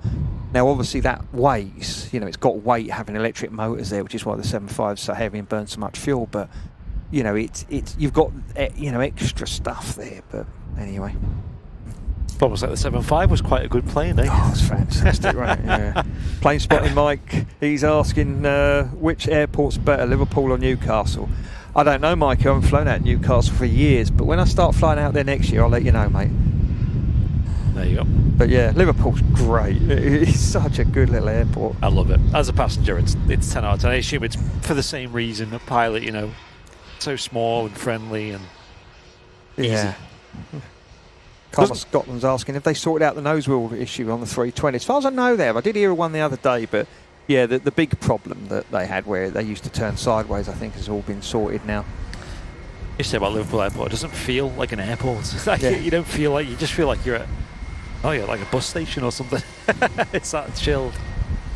Whereas Manchester, it's so big and busy, and they're just getting herds of people through, and it's falling down. It's yeah, you got that problem, especially Terminal 1 and 3, where lost in time, really, isn't it? Well, our lot are moving to Terminal 2 in November. The office guys, the base captain, and the other people have done a fantastic job in, looking after us and getting it all, looking after this whole move and making sure that we're looked after. It's not going to be a complete mess. But yeah, I mean, I gather when they turn Terminal 1 down, they're going to cause £1 million worth of improvements just by knocking it down. Yeah, it's awful. Yeah, there's a lot of work that could be done. I think they've got a lot to do. Yeah, but yeah, it'll be good when it's all finished. Yeah, I keep saying that because I keep digging up the taxi. Like, it'll be a fantastic airport when they finish it. Yeah, I think you're going to miss a lot of the work, especially because a lot of it's happening to Terminal 1 next year and stuff. Yeah. So, I think you picked the right time to move. Yeah, I'm not looking. I'm hoping I can stay in the chat, the group chat, and catch all the dramas going on, all the disasters. Yeah, it'd be good. There you go. Oh, Iceland 7.5, 10 minutes out. Awesome. Jackie's in. Hiya, Jackie. I'm excited for that. Yeah. I think it's been a while since I've seen a 757 here in Manchester. Yeah. So strange because you used to see them every day. Yeah. Like, literally, every show we'd see one. Yeah. I remember when DHL used to come in with the 7.5s before COVID, and a couple of them were ex-Australis ones that I used to fly, and it was always nice to see old mates. I remember going to Geneva and there was one parked up, and it was one of the old ones we had, and I sent a picture to my mate I was talking about earlier, and he was like, yeah, I'm surprised that one's not razor blades by now, and I couldn't understand it because couple of the newer ones that had GPS and all the toys had been scrapped, and these old ones were still running. Wow. Didn't make any sense, but anyway, there you go.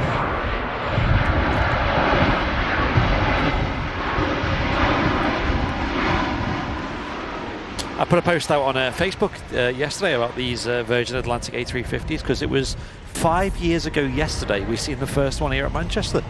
It was Ruby Slipper, GV Dot, and that made an appearance here. We streamed it. It was like a big occasion 5 years ago. Yeah. And it does not feel like that long ago. I remember being in my B&B down in Cheadle Heugh, and I remember it was coming in. I was looking, sort of went out the front, and the neighbour's dog started barking, as it always did, a horrible thing. And I could see this thing coming in, and I was like, wow, look at that. Yes. And I think to this day, these are still probably the most beautiful planes we have based here in Manchester. Yeah, they are nice, aren't they? The Virgin scheme alongside the A350. Was on one of the pages where someone put up, greased it or buttered it or whatever, and there was this 350 coming in and absolutely hammered it in. Yes, that was me. Yes, yeah. I think it was Air France. I noticed there was like a logo in the background, and he's watching the tail cam. I don't know if all A350s have this. They have this thing, don't they, with in-flight entertainment, you can look at external cameras. I feel like I just watched that the whole flight, personally. You have to, wouldn't you? Yeah. I don't know if it's just like perception as well. Whenever I'm watching a 350 coming into land, it always looks so slow. Yeah. And like the landing, it always seems to be like tiptoeing down. It never feels like it glides down onto the runway. I don't know if it's the speed they're coming in at. Yeah. Obviously, they're just generating so much lift with them wings as well. Yeah. But it just always feels like it just kind of just plonks onto the runway. Do you know what I mean? Yeah. I was talking to one of the FOs. She's doing her command center. She's going to be a fantastic captain. But her fella went off to BA a little while ago, and he flies a 350. And I did say, can you message him? We were on a flight together. I said, can you message him and ask him, why you see these 350 landings? Apparently, it can be a bit of a handful, and you've got to get it down. Otherwise, it runs out of lift very quickly, and it will hammer down. But there you are. Have you seen who's turned up there? Amy and Pedro's here. There's Pedro there, bald head and his big bushy beard. Looks like he's put his head on upside down.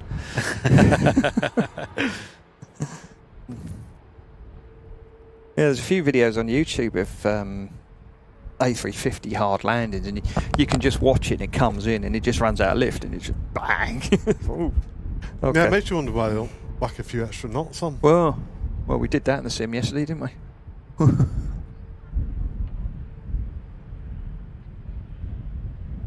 Morning, David and Anna. Welcome in.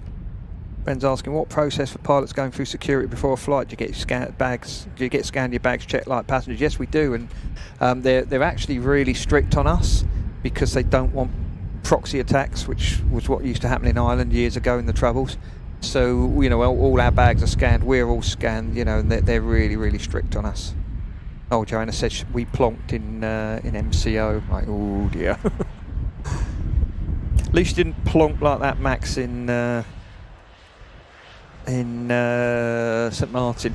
Yeah, I'd love to see some more 330 Neos as well. Yeah, they're lovely looking jet. Them. There's a Zhun Yao on the move as well, heading out to Shanghai.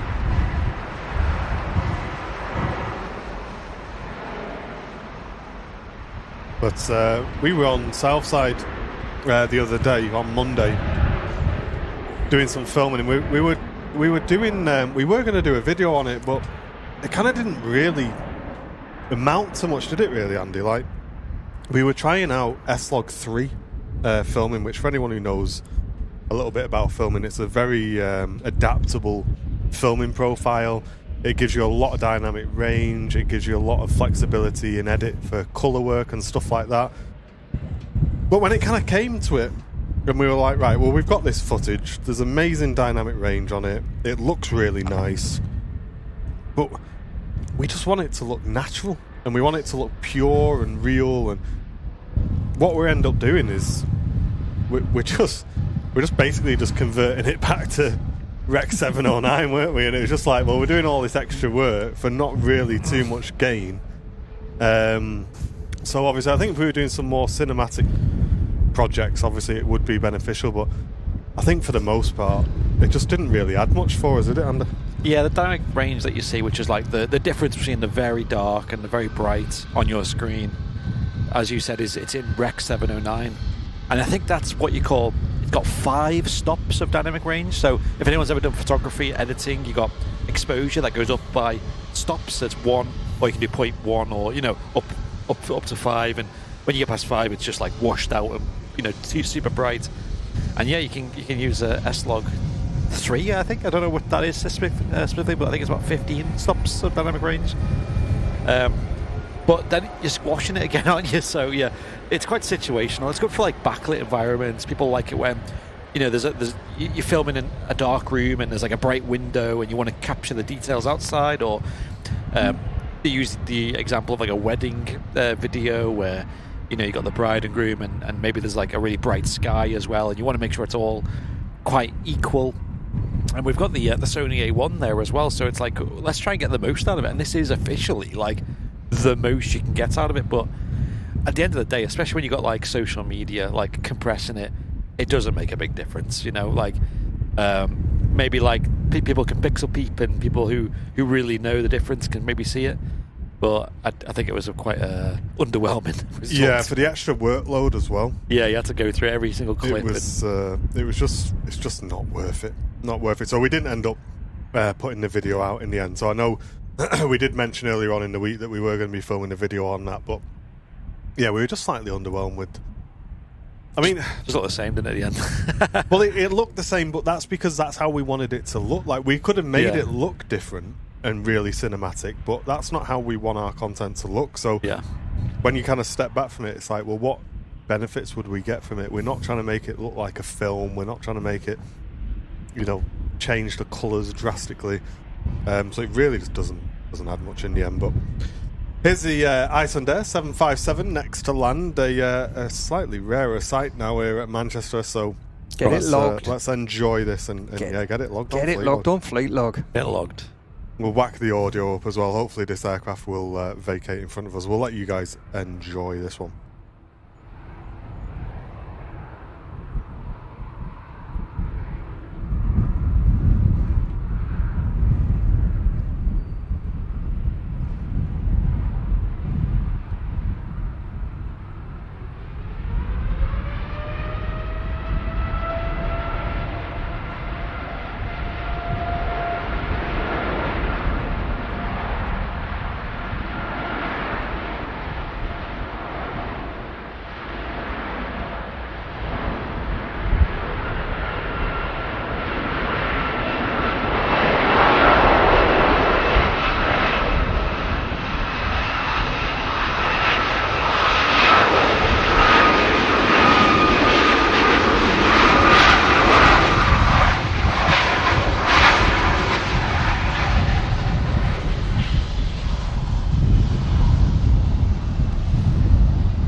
What are these like to fly in the wind then, Mark?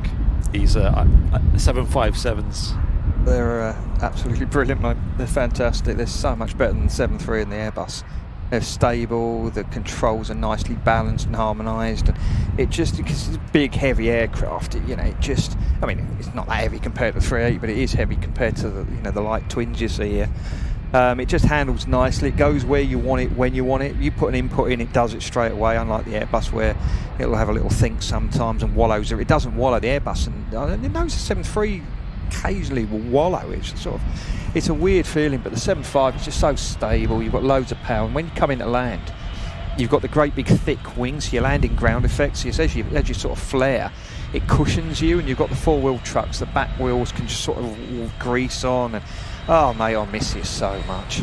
Yeah, looks like it has a lot of authority when it's flying in, doesn't it? Yeah, I mean, you turn the control column a little bit and it'll go where you want. If you look at videos of people landing 7.3s on YouTube, they're really wiggling the control column all over the place. Whereas 7.5, it was a smaller control column, it felt nicer, and you didn't have to put so much work in. It was very, very stable. I mean, I only flew the 700 on the 7.3, but with the new wing, it made it more critical wings to it. I found it really twitchy and wasn't very speed stable, unlike that beautiful machine there. Oh, I miss it. Yeah, that's a quality piece of kit there, isn't it? Yeah, proper. Sorely missed. Kyle has a fantastic question here. Right. Every time he's been on a plane, he gets to 300 feet, about 45 seconds after takeoff, he gets a slight feeling we're sinking, as if the plane's been pointed down a bit. Yeah, it's round about, on certain planes, 800 feet, others it's 1,000, some it's 1,500. So what happens is, part of the takeoff performance, you take off and you climb up, you rotate the aircraft, you pitch up to, normally you're around sort of 15 degrees if it's a 321 or a 319, or 17.5 if it's a 320. And then if you are at 15, once you get airborne, you start to climb out, you'll then follow the flight directions, you pitch up to about, you'll end up at about 17.5 degrees. So what happens is around about anywhere between 800 and 1,500 feet, depending on the aircraft and the airline, you need to start accelerating to clean the aircraft up, because you've got the flaps out and the wings. So you'll slowly pitch the aircraft down. Now I normally fly this bit, and I gently do it. I lead the flight directors a little bit, so that it doesn't feel into the people in the back you're actually moving the aircraft that much. If the autopilot does it, and if you're a bit ham-fisted, you'll feel the nose go down. But you're going to lower the nose to around 10 degrees. And this works for 7.5 as well. Start off 17.5, pitch down to 10 degrees. Now the aircraft, still the same amount of thrust, but the nose is lower, so you start accelerating. So that's probably what you're feeling. But then the other thing that happens is, as the aircraft accelerates, you're going to retract the flaps. Now, as the flaps start to retract, you lose lift. So you can feel the aircraft sort of mush and sink a little bit. And then it bites back up, and you carry on accelerating up and continuing the climb. But yeah, that's perfectly normal, and all aircraft do it. So that's what that is. We do have a video on different sounds that you'll hear as well, whilst flying. I think that's on our main channel now, actually. So you can go and have a look at that. Obviously, when that happens, you will hear another one that kind of worries people is you hear like the engines spool back. Yeah. And that's obviously quite normal. It's just where they go from what's their takeoff setting into their climb mode, which is just less thrust, essentially. It doesn't need to use all of that thrust, and in this day and age, everything is all about fuel efficiency, and if they can climb at a lower thrust setting, that's common now in every jet, and you'll hear that spool back, and that kind of can unnerve people, I think, as well. Yeah, we talked about this as well, is that when I do, you wiggle the thrust levers out of the clicky gate they're in, and I gently, slowly move them back, so you'll hear the engine sort of like, rather than if you just clunk them, they go, and you're like, whoa, hang on. And that when we first started speaking about that surprised me, because I didn't think there was any throttle range between the detents. Yeah. I thought it was all below the bottom detent. Yeah, the thing is, sometimes, depending on your flex you've used to take off at, sometimes you'll click them back and there's no audible change at all. Sometimes there is, and it depends on the power setting, because obviously this thing flex, Boeing call it assumed temperature. You tell the engine either EIUs or EECs or FADEC, whatever you use, you tell it it's a different temperature, so the engine produces less thrust, because you don't want to use it full power on takeoff unless you really have to, because it wears the engines out. So we reduce thrust for takeoff, but then you want to reduce it a bit more for climb, because you don't need that much power. But yeah, sometimes you'll click it back and you'll hear it, sometimes you won't hear it at all. In the 7.5, 1,000 feet, you would ask for climb thrust, so they'd have to press the button on there. Flight level change, so they'd have to pull it on the MCT, push the button rather for MCT, and then the height's already set. And then you'd select the speed of VREF plus 80. It's all based off your VREF speed, your flat 30 speed. Now on the 7.3 it does it automatically, and on the Airbus it'll, you clunk the thrust levers back. But there's various different ways of doing it. It's amazing I can still remember how to fly a 7.5. It really is. There was a good question here. Oh, someone's asked me, do I prefer the Boeing? Oh yeah, AT, FMS. Which one do I prefer? I prefer the Boeing one. It's a lot more straightforward and easy to use. A lovely bit of kit. John's asking, they're talking about motoring journalists, asking about the year of the peak car. When do you think was peak plane? I think the 777 was the peak plane. The 75, 76 were leading up to it. That was a big change. I mean, when you got to remember when them aircraft came out, everyone was marvelling at the fuel economy, because before then you had 707s and DC8s and 727s, and you had a little hole in the ozone layer flying them around everywhere. Then the 75 comes in, it was like, it's so quiet and it's so fuel efficient. And it was, the early use of the screens and, better automatics, or, technology had taken a big jump. But I think with the 777, it's been an absolute world beater. You've taken, when it came out, I couldn't get my head around. I thought it was just a 7.6, and then when you look at it, actually, it is a bloody big aircraft. But I think it was the last really good aircraft that Boeing have produced. Yeah, it's like they're on different time scales, aren't they? Boeing and Airbus, it's like Airbus are like 20 years behind in terms of their peak planes, Yeah, that's. I think it's all got a bit stale and boring now, isn't it? It's all a bit. It's not like the good old days when you had the hooligan planes going off. I used to, tell people of this little restaurant off the end of Heathrow's runway off of 27 right called Little Bettina. It's in Poyle or Datshire. It's 2-3 bed semis knocked through, but they've got back garden, and I used to go there. And we used to sit in the back garden, have our dinner, and you had all the heavies going off to the Far East, all laden with fuel, 74, 1, 2, 3, 400s, MD-11s, DC-10s, TriStars. They come screaming overhead, and you'd have to stop your conversation. But, there's nothing, it's all a bit more sanitised now, a little bit more boring. Yeah, I got that just about right. The BOAC, Concorde, Alpha Charlie. Yeah. Oh, yeah, Concorde going over. I remember standing at the end of Heathrow's runway many times, and your chest would vibrate. Wow. I used to go up there a lot to see that. Who's asking? Oh, Ken's asking, apart from the obvious bump when you land, do you have an indicator and instrument panel showing the main gears touch the ground? Yeah, on the Boeings, the speed brake lever moves, and you hear this as this speed brake lever moves back and puts the spoilers up. The Airbus, it's an indication. So once you land, whoever's not flying will, be monitoring the instruments, and they'll say, speed brakes up, reverse green decel, whatever. But yeah, I mean, normally you know about it, especially. If it's a short runway, you know about it, because you don't want to finesse it. You just want to get it on the bloody ground. We talked about that earlier. Oh, in 330s, asked about pressurisation. Understand the packs are used, but how they pressurise the aircraft. Right. Shame we ain't got a plane landing. Oh, that's annoying. Right. So the packs. What's on approach? There is something coming in. There is an EasyJet actually. Oh, excellent. This will work. Right. So. Air conditioning packs, they take bleed air off the engines. It's the 5th and the 9-stage compressor that's used. Why on earth they taught us that is beyond me, but they did. So they tap air off of the engines, and it uses a bit of engine power to supply this air. And that goes into the air conditioning packs where they use air from outside the plane. So under the wings, there's these two little triangular ram air ducts where air goes in, and packs are inside there. So the air goes in there, the normal air goes in there, and you get the hot air off the engines. It goes into this air conditioning pack where all this magic works. I'm not going to go into too much detail about it, but it all goes in there, and the air's compressed, it's cooled, it's conditioned.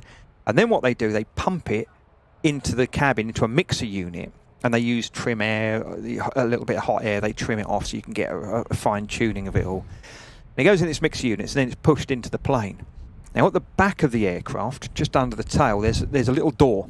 And when we land, if Andy can get a close-up of it, that'd be fantastic.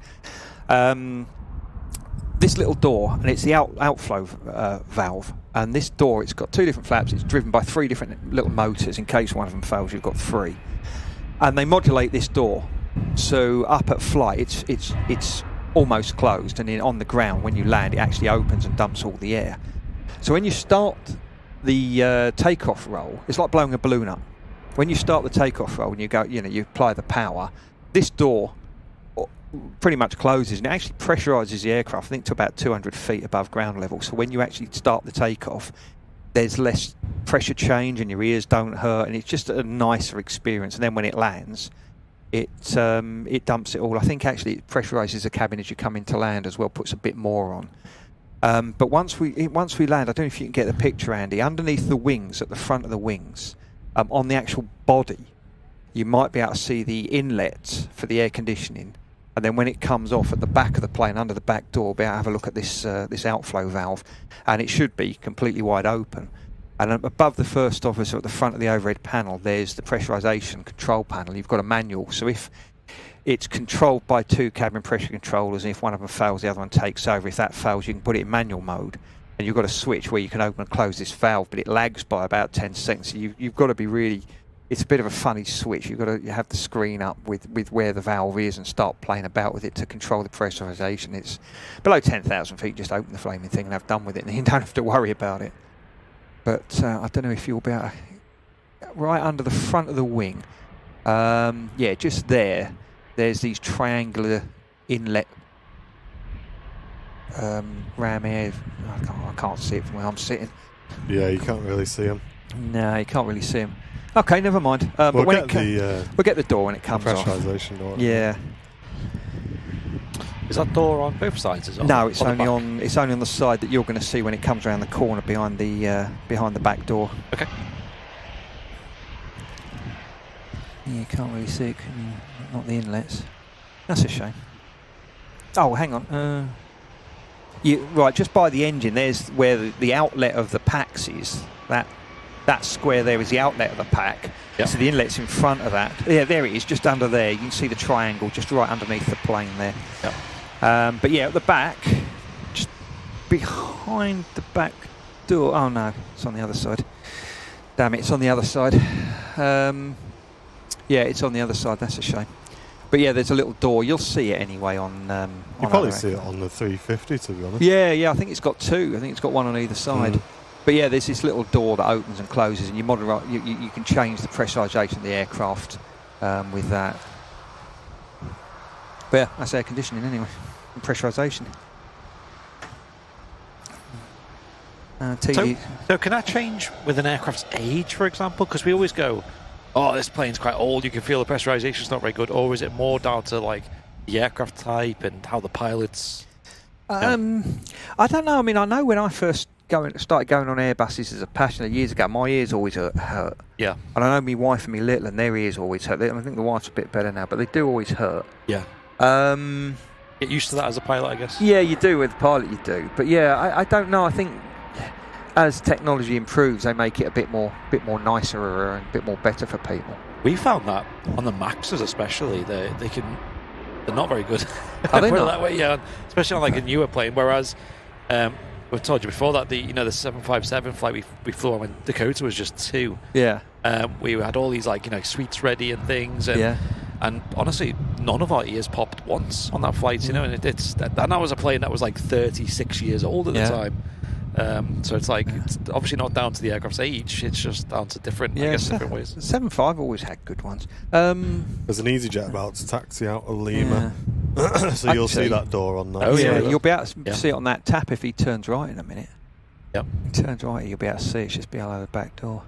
Yeah, I remember my first flight. Anyway, the stewardess came round with these sweets, and she handed them to me, and I looked at it, and I went, what are those for? She said, they're for your ears. Honestly, I looked at Right Pratt sitting there with 2 Werther's originals sticking out of me lug holes. Got him. Had to get one in, didn't I? Yeah. I like that one. Right, next to arrive from Prague. Oh, there you are. There's the door. And there's that door Just there. below the back door there, you can see the It's little on the black ground, thing. it's completely open, but during flight that'll close up quite a bit. Yeah. That's to kind of just normalise the pressure. Normalises the pressure, yeah. Yeah, that's cool. TG's asking, when the landing gear fails, like the one in St Martin, does it damage the total airframe? It depends how the gear fails. If it just, the uplock fails and the gear sort of closes, it'll probably just settle down on the engine and it'll knacker the bottom of the engine cowl and possibly won't do the engine any favours, but generally you can get away with it. And like I said, you put the big bags under, pump it up, drop the gear, lock it in place, and off you go. But with that one, there was a structural failure where the gear actually went through the top of the wing. And, you know, they're designed to do that. If you look at the 777, the BA one that landed short at Heathrow years ago when both the engines failed, the gear did exactly what it was supposed to do. You look at it, it took the impact, the gear went up through the wing, took the impact, and then disappeared out the back of the wing and did no further damage. And Boeing were amazed by how well that aircraft actually took the impact. And I think they brought it back so they could study it. But the gear did exactly what it was supposed to do. It took the impact. You know, some of the passengers didn't even realise they crashed. They just thought they'd had a bit of a hard landing. Wow. But the gear did what it's supposed to do. It went up through the wing, disappeared out the back of the wing so it wouldn't cause any more problems. And then when you look at the MD-11, some genius decided to attach the gear to the main wing spar. You have a great big block of metal that goes through the centre of the wing called the main wing spar. It's like it's the spine of the wing. And they've had a few MD-11s where they've landed them really quite hard. But the gear, instead of going up through the wing and taking the impact, snapped the wing spar and the wings come off and the plane's gone upside down. There was a Mandarin Airlines one, and I think everyone got out of it. Actually went upside down in a landing in a typhoon. There's a video of it. I think everyone got out of it. There's even been hard landings on the older jets where it's like damaged the bodywork of the aircraft as well. It's like crumples and It sounds like, you know, our cars are designed to kind of fall apart when aren't they in a crash. It's like a crumpled zone. Sounds like that, really. Like it's designed to kind of buckle a bit because I assume if it was completely rigid and designed not to break, then it would the impact would be absorbed somewhere else. This is the thing, you know, it's designed, you know, they are designed to take a good impact. If you look, it's a shame we haven't got the 7.5s because a lot of the older 7.5s, if you look at the back, at the underside of the fuselage behind the wings, it looks like cellulite, and it's where the planes have been sort of hammered in a little bit, and the fuselage is just, you know, the skin's just wrinkled a little bit. You've got all these little dimples. I remember years ago at Bristol, there was a last choice as we call it, 767. It had a hard landing. They'd spanked the nose down. It had bent the plane just behind the forward doors. There was all wrinkles in the fuselage, and it was an ex-Vietnam Airlines one, and it had happened before in Vietnam, and they'd repaired it. And then it happened again, and they put it over the other side of Bristol in a car park, built a hangar around it. It had this hangar with these 2 winglets sticking out the side. I thought they're never going to get it off the ground. And Boeing came over and repaired the thing again, and it's now flying out of East Mids as GDHLM. Wow, there you go. It's still going. It's surprising how long the cargo companies get out of these aircraft as well, isn't it? Long after they've stopped doing passenger flights. Yeah. Yeah, it is. It's amazing, really, how long they go for. I mean, I was talking the other day. We were talking about the 7.5, and we were talking about the fuel burns of it. I mean, the empty aircraft weighs 10 tons more than a 321neo. Carries the same amount of people. It's a much bigger, heavier plane, and the technology's moved on, but I often say about the flight plans that I've got. I found an old 7.5 flight plan, Gatwick to Murcia. And then I've got a 321 flight plan. So 7.5 does it in 1 hour 55, and the 321 does it in 2 hours 15. But the fuel burn, the 321 burns 5.1 tonnes of fuel for that flight. 7.5 will burn 7 tonnes. So it's about a tonne an hour. And when you're heavy, it's even more. So I found a Sharm el Sheikh to Gatwick on the 7.5 flight plan. I've got a 321neo one, and the winds aren't quite right, so it's not quite accurate enough. But from Sharm to Gatwick, the 321 Neo would burn 12.8 tonnes, whereas the 75 will burn 20.8 tonnes. 8 tonnes of fuel. That's a huge difference. 700 quid a tonne. Wow. So that's why they're flying cargo and not people anymore.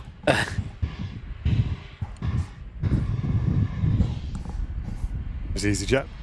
Just arrived in from Hamburg. Company traffic about to cross out from Lima out to Jersey with the Virgin Atlantic positioning up to Edinburgh in the A350-1000. We also have their A330 on the way out for Atlanta as well. Oh, David's asking, did I ever fly the 75 into Chambéry, Australia? Yeah, I mean, I was an FO then, it was captains only. And he was saying about doing the teardrop. Yeah, I remember it was mental. It's only a short runway. And you're flying down a valley, it's on either side, and the missed approach was horrendous. You'd fly straight ahead to the Charlie Hotel NDP, you'd turn left 90 degrees, and as soon as your wings level, you'd turn 270 back and fly back out the way you came.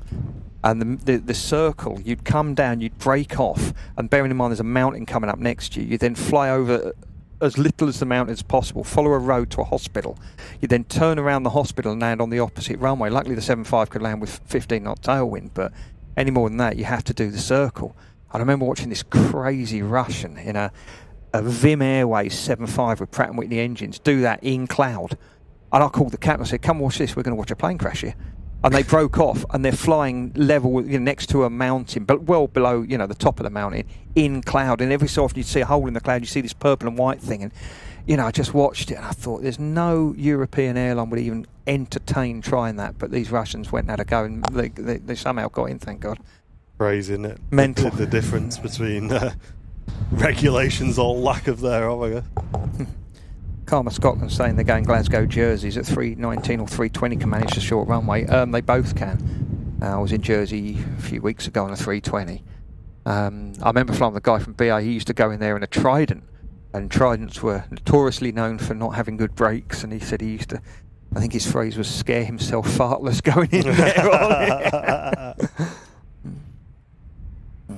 If you are enjoying today's stream, don't forget to smash that like button and show your support to the channel by getting involved in the chat. And if you've really enjoyed yourself, you can support our stream, keep our shows online by clicking the dollar symbol, then clicking membership gifting.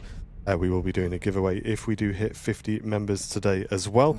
And your support does keep these shows online. And massive thanks to everyone tuning in, 1,700 live members. If you're watching on Twitch, don't forget they have got an offer at the moment running on Twitch if you do want to support the channel, or you can support the channel for free with your Twitch Prime sub. All of it helps keep these shows online.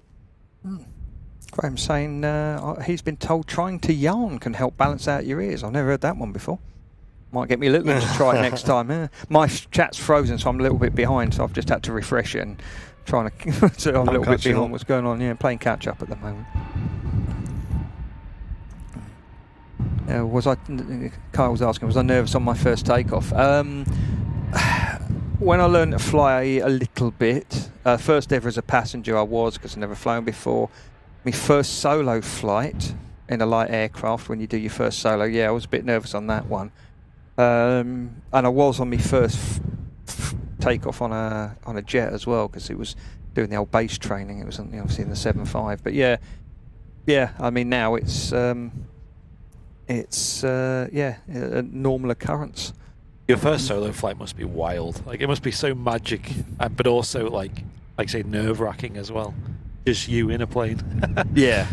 You see quite a lot of Barton. They use the EK-97s, are they called? Eurostar planes. And you see them, doing their first solo flight, and tell they're really taking the time, and they're really doing extra checks and things. And I bet that is a crazy experience. I used to, when I was a flying instructor, I used to love sending people on their first solo. I remember one of my mates, I still hear from him, I heard from him the other day, it's his birthday. Lovely bloke called Jonathan Paul. He jumped off the wing, ran up to me and hugged me. He's a big man, big tall man. He nearly squeezed the life out of me. But yeah, some of them, it's great watching. I remember one guy was a lovely lad I taught to fly, a lovely bloke called Steve, and he was first solo, and he had to go around. And I can't remember what happened. Someone was on the runway, and I'm like sitting there, oh no, come on, get out of the way. And Steve's coming down, I'm watching him. And then I heard this, Fox Yankee going around, and off he went. I was like, oh, thank God for that. He's a lovely bloke. Must give him a shout. Did well. Yeah. Tim, brand new premium economy member for supporting the channel. Thank you very much, Tim, for that. Really appreciate it. And Peter saying, if you get sort of violent or drunk passengers and you have to divert, does the passenger pay for that? And does the passenger get banned as well? I guess it's airline specific. It's airline specific, yeah. I mean, there's no worldwide database of airlines to, because of this GDPR business. If someone kicks off on Jet 2 and then flies with my lot, we don't know about it. We can ban people, and they're normally pretty good. I have got one instance where they haven't, but I'll wait till the geezer's locked up before they ban him. But normally they're pretty good. They ban people 5-10 years, whatever. If I divert, I do tell the cabin crew that if we divert, we're not going anywhere nice. I'll make an effort of dropping them off somewhere remote or somewhere where the police are a bit hands-on, and they're not going to have a nice time, because I'm just sick of it. I'm sick of our cabin crew getting abused. There was a friend of mine yesterday put up on one of our chat groups that he'd had a load of abuse on one of his flights yesterday, and it's just not acceptable. But yeah, I'll always try and drop them somewhere where it's going to be really difficult for them to get home from. You got to do your bit, yeah, I mean, years ago, the airlines used to sue these idiots for the cost of diversion. I remember Monarch they did it once. And this is where I learned it. They dropped this knacker off in this remote island on the way down the Canaries. And I can't remember where it was, but the guy I was with, he knew of this island. And he said, there's nothing there. There's no scheduled flights. And a few weeks later, I was talking to him again about it. I phoned up my mate on Monarch. He said, oh, yeah, we're all having a laugh about this. This guy kicked off. This captain did sailing, and he knew of this island. It's got a runway. It's got no scheduled flights. It's got one boat a week. Anyway, he dropped in, kicked this knacker off, chucked a bit of fuel on and carried on to Tenerife, and it took this guy 3 weeks to get home. Wow. And when he finally got home, Monarch then sued him for the cost of diversion. I was like, that's how you do it. Yeah. That's how you do it. These people are going to have to realise, because it happens so often and we're just all sick of it. Captain Gummy, thank you very much for your donation to the channel there, mate. Saying, how sensitive is the 320 to asymmetrical braking?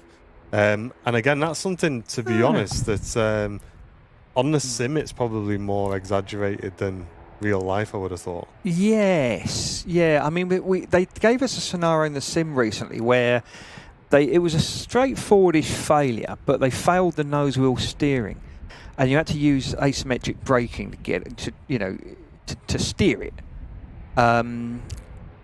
The AA5 that I learned to fly years ago didn't have nose wheel steering. It had like a shopping trolley nose wheel, so you have to use differential braking to turn the aircraft. It could turn, really tight turning circle. But yeah, we had a look at it, and I did get off the runway, and then I stopped, and it was quite a mission. And we were using differential thrust as well. We were playing about with it. And in the end, the trainer turned around to me and said, "Would you actually do that in real life?" And I said, "Actually, no, I wouldn't." You'd stop on you'd let them know. If you haven't got nose wheel steering, you let them know before, so there's a tug and a tow bar waiting for you. We had this at Southend years ago. You had to be towed off the runway on the 7.5, and when it went for maintenance. And I said, no, I wouldn't do it. I wouldn't, because it's too much hard work. And he said, yeah, exactly. He said, if you go on the grass, you imagine, the inquiry on that. Well, why did you even try it? You've got a tug and a tow bar there. Why did you even try it? But it was something we played about with in the sim, and yeah, it was interesting. Here we go, 330 about to roll as well.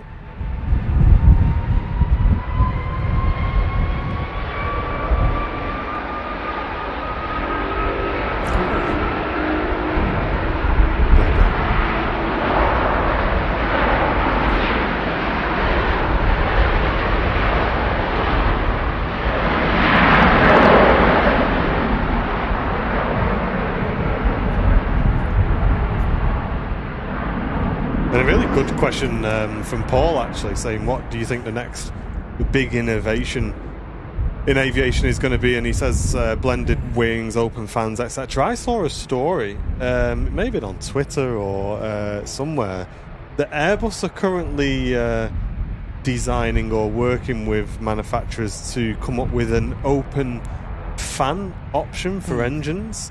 So it removes the casing around the engine, and basically you've just got the fans just out there essentially, and it just creates obviously the bypass ratio is just insane at that point. I mean, I don't know. I don't really know too much behind what that would give you, really. I don't know. They messed about with it years ago. They had like a twin contra-rotating one, like you had on the Shackleton. I remember seeing an MD-90 with it on the back. Because I thought a lot of the the engine casing as well was quite a lot of protection against if there was any sort of engine failure. The casing would contain a lot of that as well. Yes. Yeah. I mean, I wonder if the casing would still be there and it's just the blades that are out. But yeah, I don't know. I mean, I know you want. Oh, there it is. That's it. Yeah. UDF. Yeah. That was it. Yeah, I mean, you wouldn't want them blades coming out. That's for certain. I don't know. I mean, as far as new innovations, I haven't got a clue. They're working behind the scenes all the time. You know, they're trying everything at the moment. Yeah, I don't know. I really don't know enough about, you know, how these fans work. I know, you know, I was saying to someone the other day with the engine, you know, over 75% of the thrust comes from the big fan at the front, the low pressure compressor. The centre bit, the core, you only get 25% of the thrust there. And I was explaining that's why, you know, Concorde was so noisy and those generation aircraft, because they didn't have the big bypass.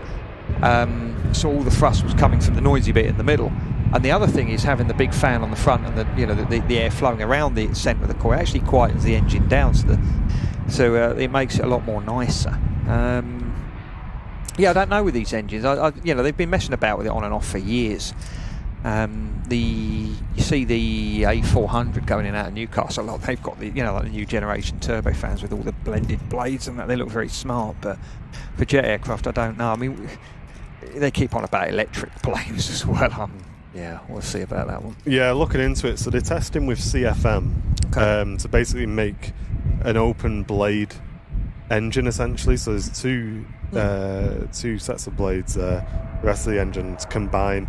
They're in the middle of testing at the moment both the aerodynamic and the acoustic footprint of the engine. So they're doing like wind tunnel testing at the minute. But basically it's like an ultra high bypass turbofan. So basically you're getting the benefits of a prop engine with the power of a turbofan essentially. Okay. So they're just trying to test that. Oh, he's interesting. Obviously going to give a lot more fuel efficiency and stuff like that, and reduce emissions by about 20%. They're saying. Be good. But yeah, it is interesting. It is it definitely looks weird. I'll give it that. Yeah. The one of the big things they're finding at the moment, especially with these Pratt & Whitney 1000 engines, is the technology has moved on quicker than the components can keep up. So with that engine, the third bearing isn't going to get enough lubrication, so that fails. The blades are breaking. The combustion chambers are running too hot, so the ceramic lining is breaking down. The Trent XWB has a similar problem, but not as bad with air combustion chambers. I was talking to engineers about it, and he said the problem is the technology's moved on quicker than the materials can keep up. So they need better materials, and they're having to develop those now to make it all work. So yeah, like Sam says, open fans are really noisy. But yeah, I don't know enough about them. I really don't.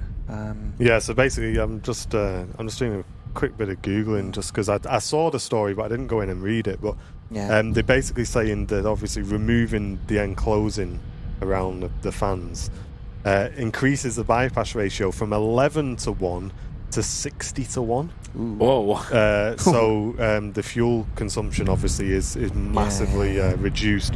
So you're essentially getting the fuel efficiency of a turboprop with the performance and speed of a turbofan. That'd be good. So that's going to be an interesting one to keep an eye on. Well, for sure. I bet there's loads of factors they've got to perfect first, though. Like Mark said, the safety elements, where people were saying like the noise level and things, you know. So apparently they're looking to fit a full-scale open fan engine onto an A380 for flight trials in the late 2020s. Oh, that'd be good. So we'll keep an eye open for that. Be good. Another one is hydrogen, isn't it? That's another one they've really committed Airbus with that Zero E program that they've got with the 3 different concept planes. Yeah, I think FedEx have got some electric planes doing little like cargo hops out in the States. I seem to remember seeing a picture of those, but I'm not sure that'll work that well for bigger stuff. There's a lovely post here from Duraj. He's thanking us for the MCDU tutorials on YouTube. Awesome. So yeah, keep watching. We've got another one coming out very, very soon about descent management, so keep your eyes out for that one. Yeah, glad you enjoyed that. Yeah. One of the issues with hydrogen though is it's going to need new tanks. It's much more, to move it around, it's no way near as easy as aviation fuel. Diesel. It's not going to be easy. It's going to require a lot of redesign on the aircraft's point of view as well. Yeah, this is a problem because aviation is so big. A slight change will cost a fortune. A slight little change. Okay, we've got the fuel farm over there. Oh, now we're replacing with hydrogen tanks, and all the bowsers have got to be changed. All the underground pipes have got to be. It's just mental amount. And also like the safety element of it. Like the A320's been around for many decades. But how many times has it been updated? Due to a crash might happen somewhere in the world, and then every single one needs reevaluating. And it's now a culmination of every single thing that's happened up until now. Yeah. Decades and decades versus a plane that's just fresh off the factory, and they've got to do all that process again. So. Karma, thank you very much for the £5 donation there coming in, saying thanks to Captain Mark and the whole Airliners Live team. Excellent show. Thank you very much, mate. I'm glad you're enjoying that. And thank you for supporting the channel with a donation there. That'll help towards keeping these streams online. Thank you very much, mate. And Jiraj just wants to give you a thank you for the MCDU tips on the YouTube channel. We have just filmed another one yesterday, Jiraj. And if you've not seen it, we've got 2 episodes on our YouTube channel. When I go back to the office, I will make sure that we've got all of these in playlists, because I'm pretty sure we don't. So it might make it easy for you guys to find all these. And we are going to be putting in quite a bit more time on the old simulator front as well, moving forward. So you guys are going to get quite a few more videos. So if there's topics that you'd like us to cover, please let us know in the comments. The episode that we filmed yesterday was all about descent management and how to manage the Airbus in various phases of the descent and in various scenarios as well, whereas ATC might bring you in a bit high or a bit low. So it's quite a good one, Mark. I enjoyed it. Some good tips in there. Yeah, and this is the thing we find with the cadets when they come onto the type, is that descent management is the biggie. That's the thing that, that and the landings are the 2 things they really, need to work with, and it's a fine art. And there is a really good tip there that I used. I was taught by a trainer years ago on the 757, and it works perfectly on the Airbus. And it's it's not in any Airbus manual, but it's and the thing is, what is worth with you flight sim guys, when you have a watch of it, have a practice, go and have a play, go and put yourself off route in a descent. Yeah, and that happens a lot on VATSIM, because, and this isn't a dig at controllers in any way, like everyone on VATSIM, 9 times out of 10, like I've got my ground controller thing, do you know what I mean? We've had to do a few months of a course, and then we've got it. But they're not going to be thinking about all that stuff, so like getting a direct in VATSIM, that's really helpful, we're getting you there a bit quicker and stuff. Yeah. And quite a lot of the time, it happens a lot going into Dublin, actually, is you'll get a massive direct on the approach into Dublin, which removes a big circle. Yeah. So you usually end up well above profile on the approaching. And as you've said there, in this episode, being able to manage that and learn what to do that is going to be massive. Yeah. When you're online, you're going into places like that where you're going to get the shortcuts, like Geneva talked about that, like the Turkish airports and a lot of the Spanish airports have brought these silly wiggly wobbly line arrivals in, and it's just you can get more aircraft in, and where they're going. Controllers don't have to worry about them. Controllers like giving you directs, especially in the cruise, because it knocks a couple of minutes off, saves a bit of fuel. And also for when they're controlling you coming in, they want you where they they'll put you where they want you, so they can bring someone else in behind. But you've got to know where you are in time and space. And at certain airports, you're going to get it. You can say, oh, well, I'm coming in here from the op bit. We should have done that, actually, but we can do that on a different one. I always put a point in Pole Hill -17, and I put myself at 9,000 or 10,000 feet there, and it's off the end of the runway. And we can ask Scottish as we get a bit close, any chance of shortcut? And the other day, they said, 50-50, 50-50. And then the other day, they went, fly this heading, you're getting the shortcut. So now you've got all this routing up to Burney and Rosen and round and the Hold and all of that, that's now in Pole Hill. You ain't going there. Yeah. So it knocks, like 70 miles off or something. But because you've got this point in with 9,000 feet there, I'm on profile. All I've got to do is turn it and a little bit of speed, get the height off, dive it down, and you're in. Whereas before, if you hadn't have done that, you're now 10,000 feet high, and you ain't got a hope of getting in, even if you put the gear down. Rob actually asked me, because I know a lot of our videos have been in depth tips and tricks that have kind of required quite a bit of experience. Asking if we can do some more noob kind of videos, sort of, I don't know, like starting up the Airbus for the first time, all that stuff. We've got some big plans, Rob. Yeah. And I can't tell you about them just yet, mate. But trust me, in the coming months, all of that sort of stuff will start to filter out on the channel. It is going to take a couple of months, but we have, let's just say the plans are progressing quite quickly and a lot quicker than we were expecting. So we've got a lot of good stuff coming, mate, and we'll make sure that we do some simpler tutorials as well. As I say, the flight sim content in general on the channel is going to be massively increased, so looking forward to that. Yeah, I need to have a chat with you about that because I've got something for you to help with that. Amazing, nice. Brian, asked a few times. Mental it's health. A bit of a rough question, Brian. We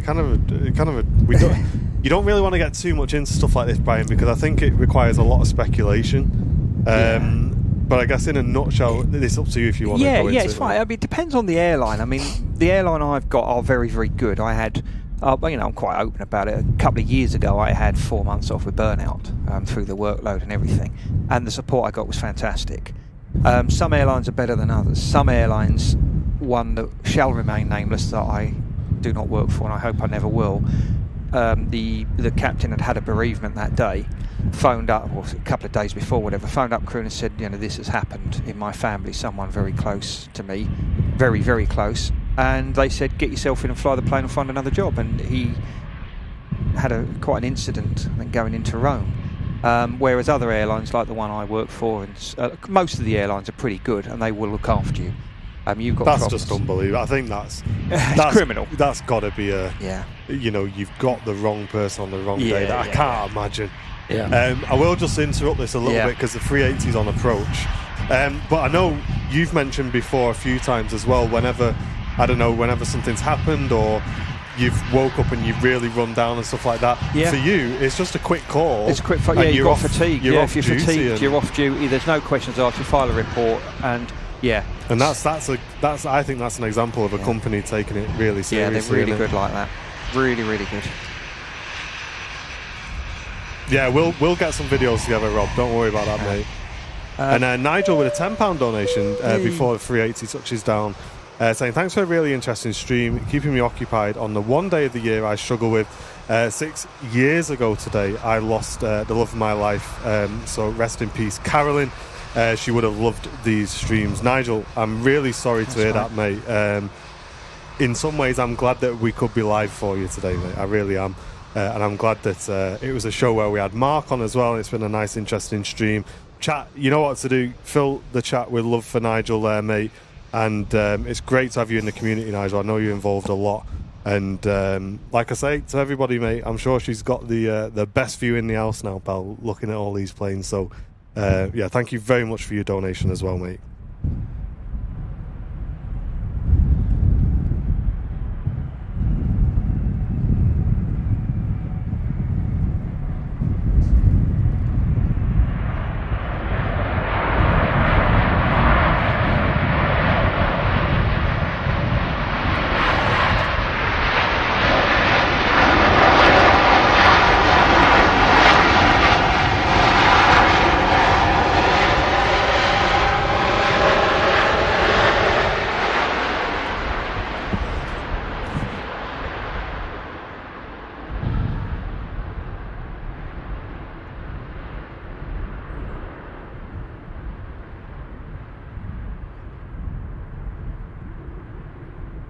Great landing there, considering the strong crosswind that the A380 was encountering then.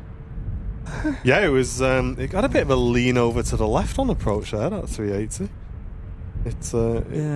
It was blocked by the Air France, the full view of it, but you could definitely tell it definitely landed on the left. Yeah, with the with crosswind landings, I always like to put the wing down into wind. On the Boeings, you'd have full on landing, you'd turn the control con full into wind, but you want to get that wing down because the wind will blow you off the centre line. If you end up floating a bit, you're suddenly coming off, and something that big, you've got to get it on the centre line. You don't want to, you know, with a little Airbus or That tail's just like a big sail, isn't Oh, it? yeah. I mean, we went up Barton when the kids were down the other week, the wife and kids. We watched the Beluga, and I was saying, I bet that handle's like an absolute bag of spanners in the wind. You've got a crosswind, it's going to be awful. Yeah. I thought you said Barton then. I was going to say. Did I say Barton? I meant I don't Harden. know. Yeah, sorry, I meant Harden, yeah. But yeah, you know, you imagine a crosswind, and especially with a 1600 metre runway, it's going to be absolute toilet, isn't it? Yeah. There was a question earlier on, I kept meaning to do it, I think it was from Dave. He said, how many flights a week do I do? It depends, mate. It's either 2 or 4 a day, and then they just, you know, they just roster you. And it always, in the last 2 weeks, everything I've been rostered was changed.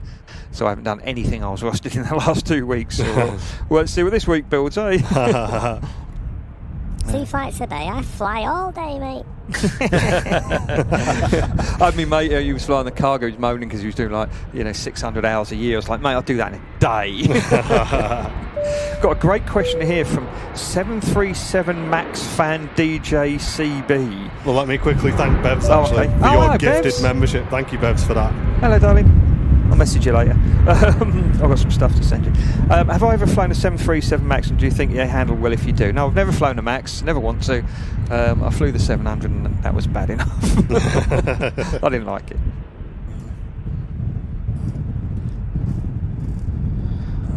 Air France heading back to Paris. Ryanair out to Porto with a 2-company traffic to Copenhagen and Ibiza following that out. And the Hainan A330 is also on the move as well. Just having a look on our approach, we've got the Saudia in from Jeddah, which will be the final arrival for today's stream. That's just exited the hold. We do have a TUI Dreamliner number 2 to land in from Ibiza. So it looks like at the moment the Saudia will be either number 4 or number 5 to touchdown. If you've not done so already, we'd really appreciate it if you can click like on the stream. It really does help out the channel a lot. And if you've got any final questions to get in for Mark before the end of today's show, if you're in your flight sim, you've got any questions about the Airbus, get them in. Or if you've just got any general aviation questions that you'd like answered, feel free to get them in. I'm sure it's not going to be the last time Mark's on the flight, on the stream. He's in here with us regularly. So if you have missed the show today, if you're watching this on catch-up, I'm sure Mark will be with us back very soon. Yeah, it does, Brian, and I think mental health for us, especially here on Airliners Live, is a massive part of the channel. We do sort of touch on mental health topics quite a lot here, and we're not really afraid to do so on that. We are just a slight bit cautious, obviously, just because you know what the internet's like these days, and obviously as a pilot here at Manchester, Mark does have to be slightly careful on what we talk about. But I'm quite happy with this, you know, because you know, the company I work for is a fantastic company, and especially when it comes to that, the guys in the office and the pilot manager lady is absolutely first class. And you know, when I was off, it was regular check-ins. How you doing? What can we do to help? Not get yourself back in. It was great. You know, there was no pressure. As soon as my medical was back, I was back in. You know, we had regular meetings, occupational health calls, checkups, and you know, every time I pop in, you know, hey, you all right? How's things? Have a little natter, and they actually do care, which is a novelty in this modern world, isn't it? Thanks, Kyle. Really appreciate it, mate. Great to have you with us today, Kyle. Good.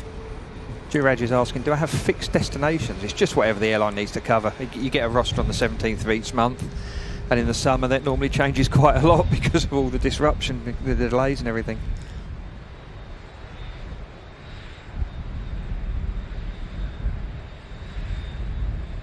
Limerick on Twitch is asking, do you have a favourite route to fly? Is there a particular flight that you actually enjoy quite a bit? Yeah, do you know what? I've got quite into doing Dalaman at the moment because we normally get there in the time it's the southerly runway, it's captains only. It gets like flying in and out of the hills. It's quite good fun. You actually get to fly the plane, and yeah, it's interesting. It's all right. I quite enjoy that one. I've got a big list of ones I don't like. Do you mind the longer flights? Yeah, I prefer them. I'd sooner do a Dalaman or Antalya than a 4 sector, unless it was a double Belfast. You know, some of the 4 sector days you do are horrendously long. I can't be tuned for that.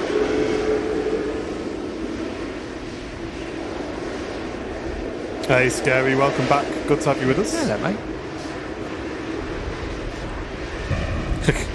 Log Burner says, do pilots have theme tunes that they hum in their head during takeoff and landing?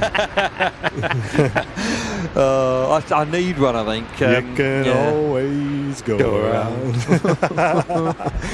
I'll be singing that song you did for me on AI that time. I bet Matt's there actually. Mark loves CDG. Yeah, no, I don't. Actually, Matt asked a question earlier. Do I prefer the Greggs here or the crew food? I obviously prefer the Greggs here than the crew food. Yeah, I remember watching a film years ago with Damon Wayans in it, and it was "I'm Gonna Get You, Sucker," and it had like the hero, and he had a band following him around playing his theme tune all the time, and I thought, yeah, that's what I need. Rob's asking, do we get fed? Well, we get crew food. Whether you call it fed is yeah, it's. I just find food. If you go on Discord and look at Rate My Scran, I put some pictures of it up there. It's well worth a watch if you want to chuckle. If you want cheering up, just go on there and see what we're fed.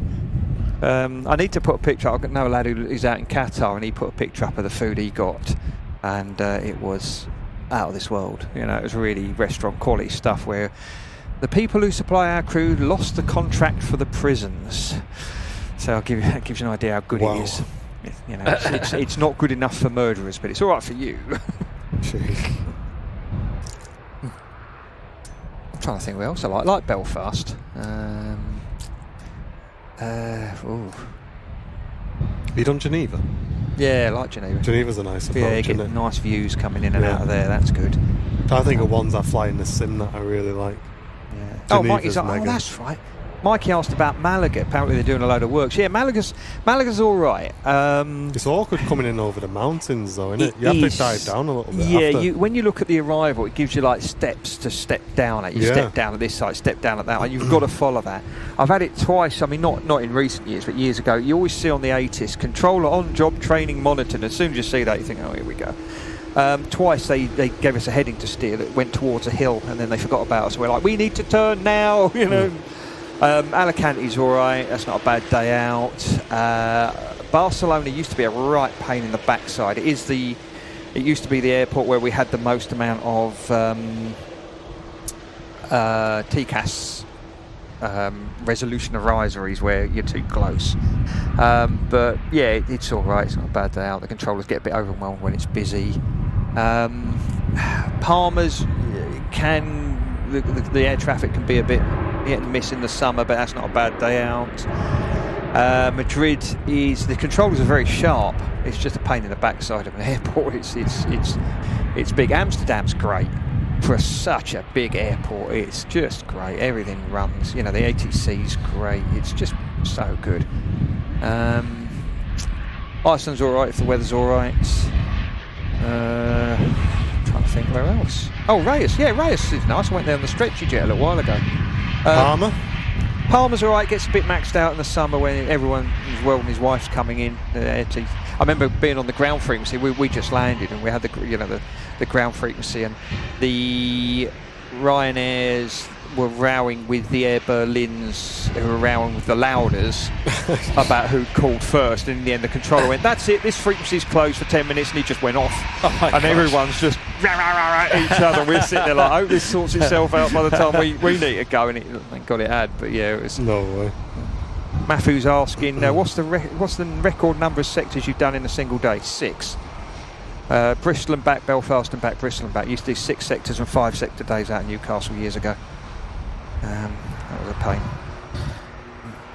Oh, Mikey Seedot's flying from Malaga. Send the proposed plans for the expansion if needed. Yeah, I'd be interested to see them, mate.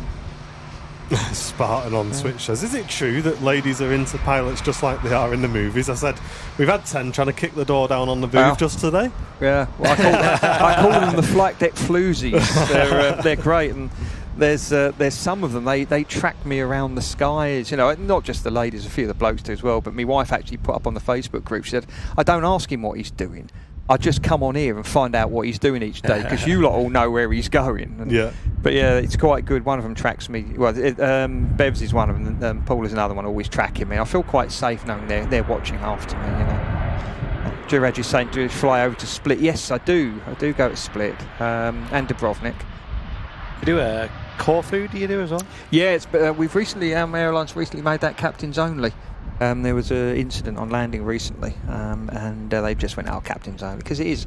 I mean, it was built in 1938, and then in the Second World War, the Nazis modified the airport to take Messerschmitts, and now you've got jets going in there, and I don't think anyone's ever done any work to it in the last 80 years. But Gosh. yeah, it can be an interesting one. Liberator's saying as well. I know you hate landing at Lanzarote.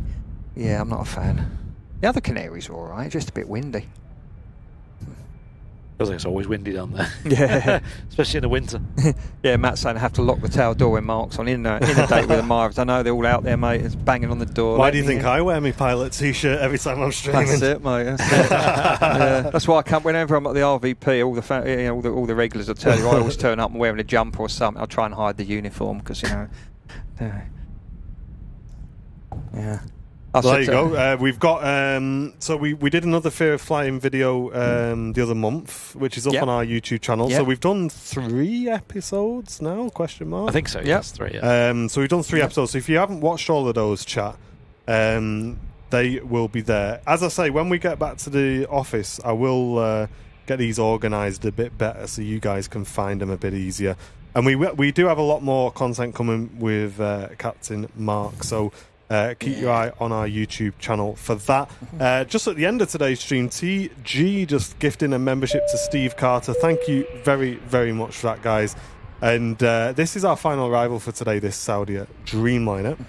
So I do want to give a massive thanks to Mark again for not only today, but for yesterday as well. Yeah, thank you, Mark. I know you got a busy day ahead, so yeah, you got a day of flying, haven't you? Well, yeah, I will be when the plane gets here. I'm delayed at the moment, so I've got ages yet. That's good. Any sign of it yet? Is it? No, I'm still in Malta, I think. Okay. Oh, Christina's asking, do I get to explore the city I landed? No, it's normally turn around and come back, although we do stay in Egypt. And yeah, Karen, I like Paphos as well. I love it. And we will be editing that next simulator series video in the next day or 2. So hopefully by the end of the week, maybe beginning of the next week, we should have that episode up for you guys in the flight sim. Massive thanks to everyone who's raided us on Twitch as well. We really appreciate your support, and well done to Brownie up on the camera as well. Thank you. And mods, thank you very much for all your help today. Whatever you're doing for the rest of the week, ladies and gents, we hope you have an absolutely fantastic rest of your week. We'll be back live with you on Friday with Mr. Matt Cam-Smith for the Friday show.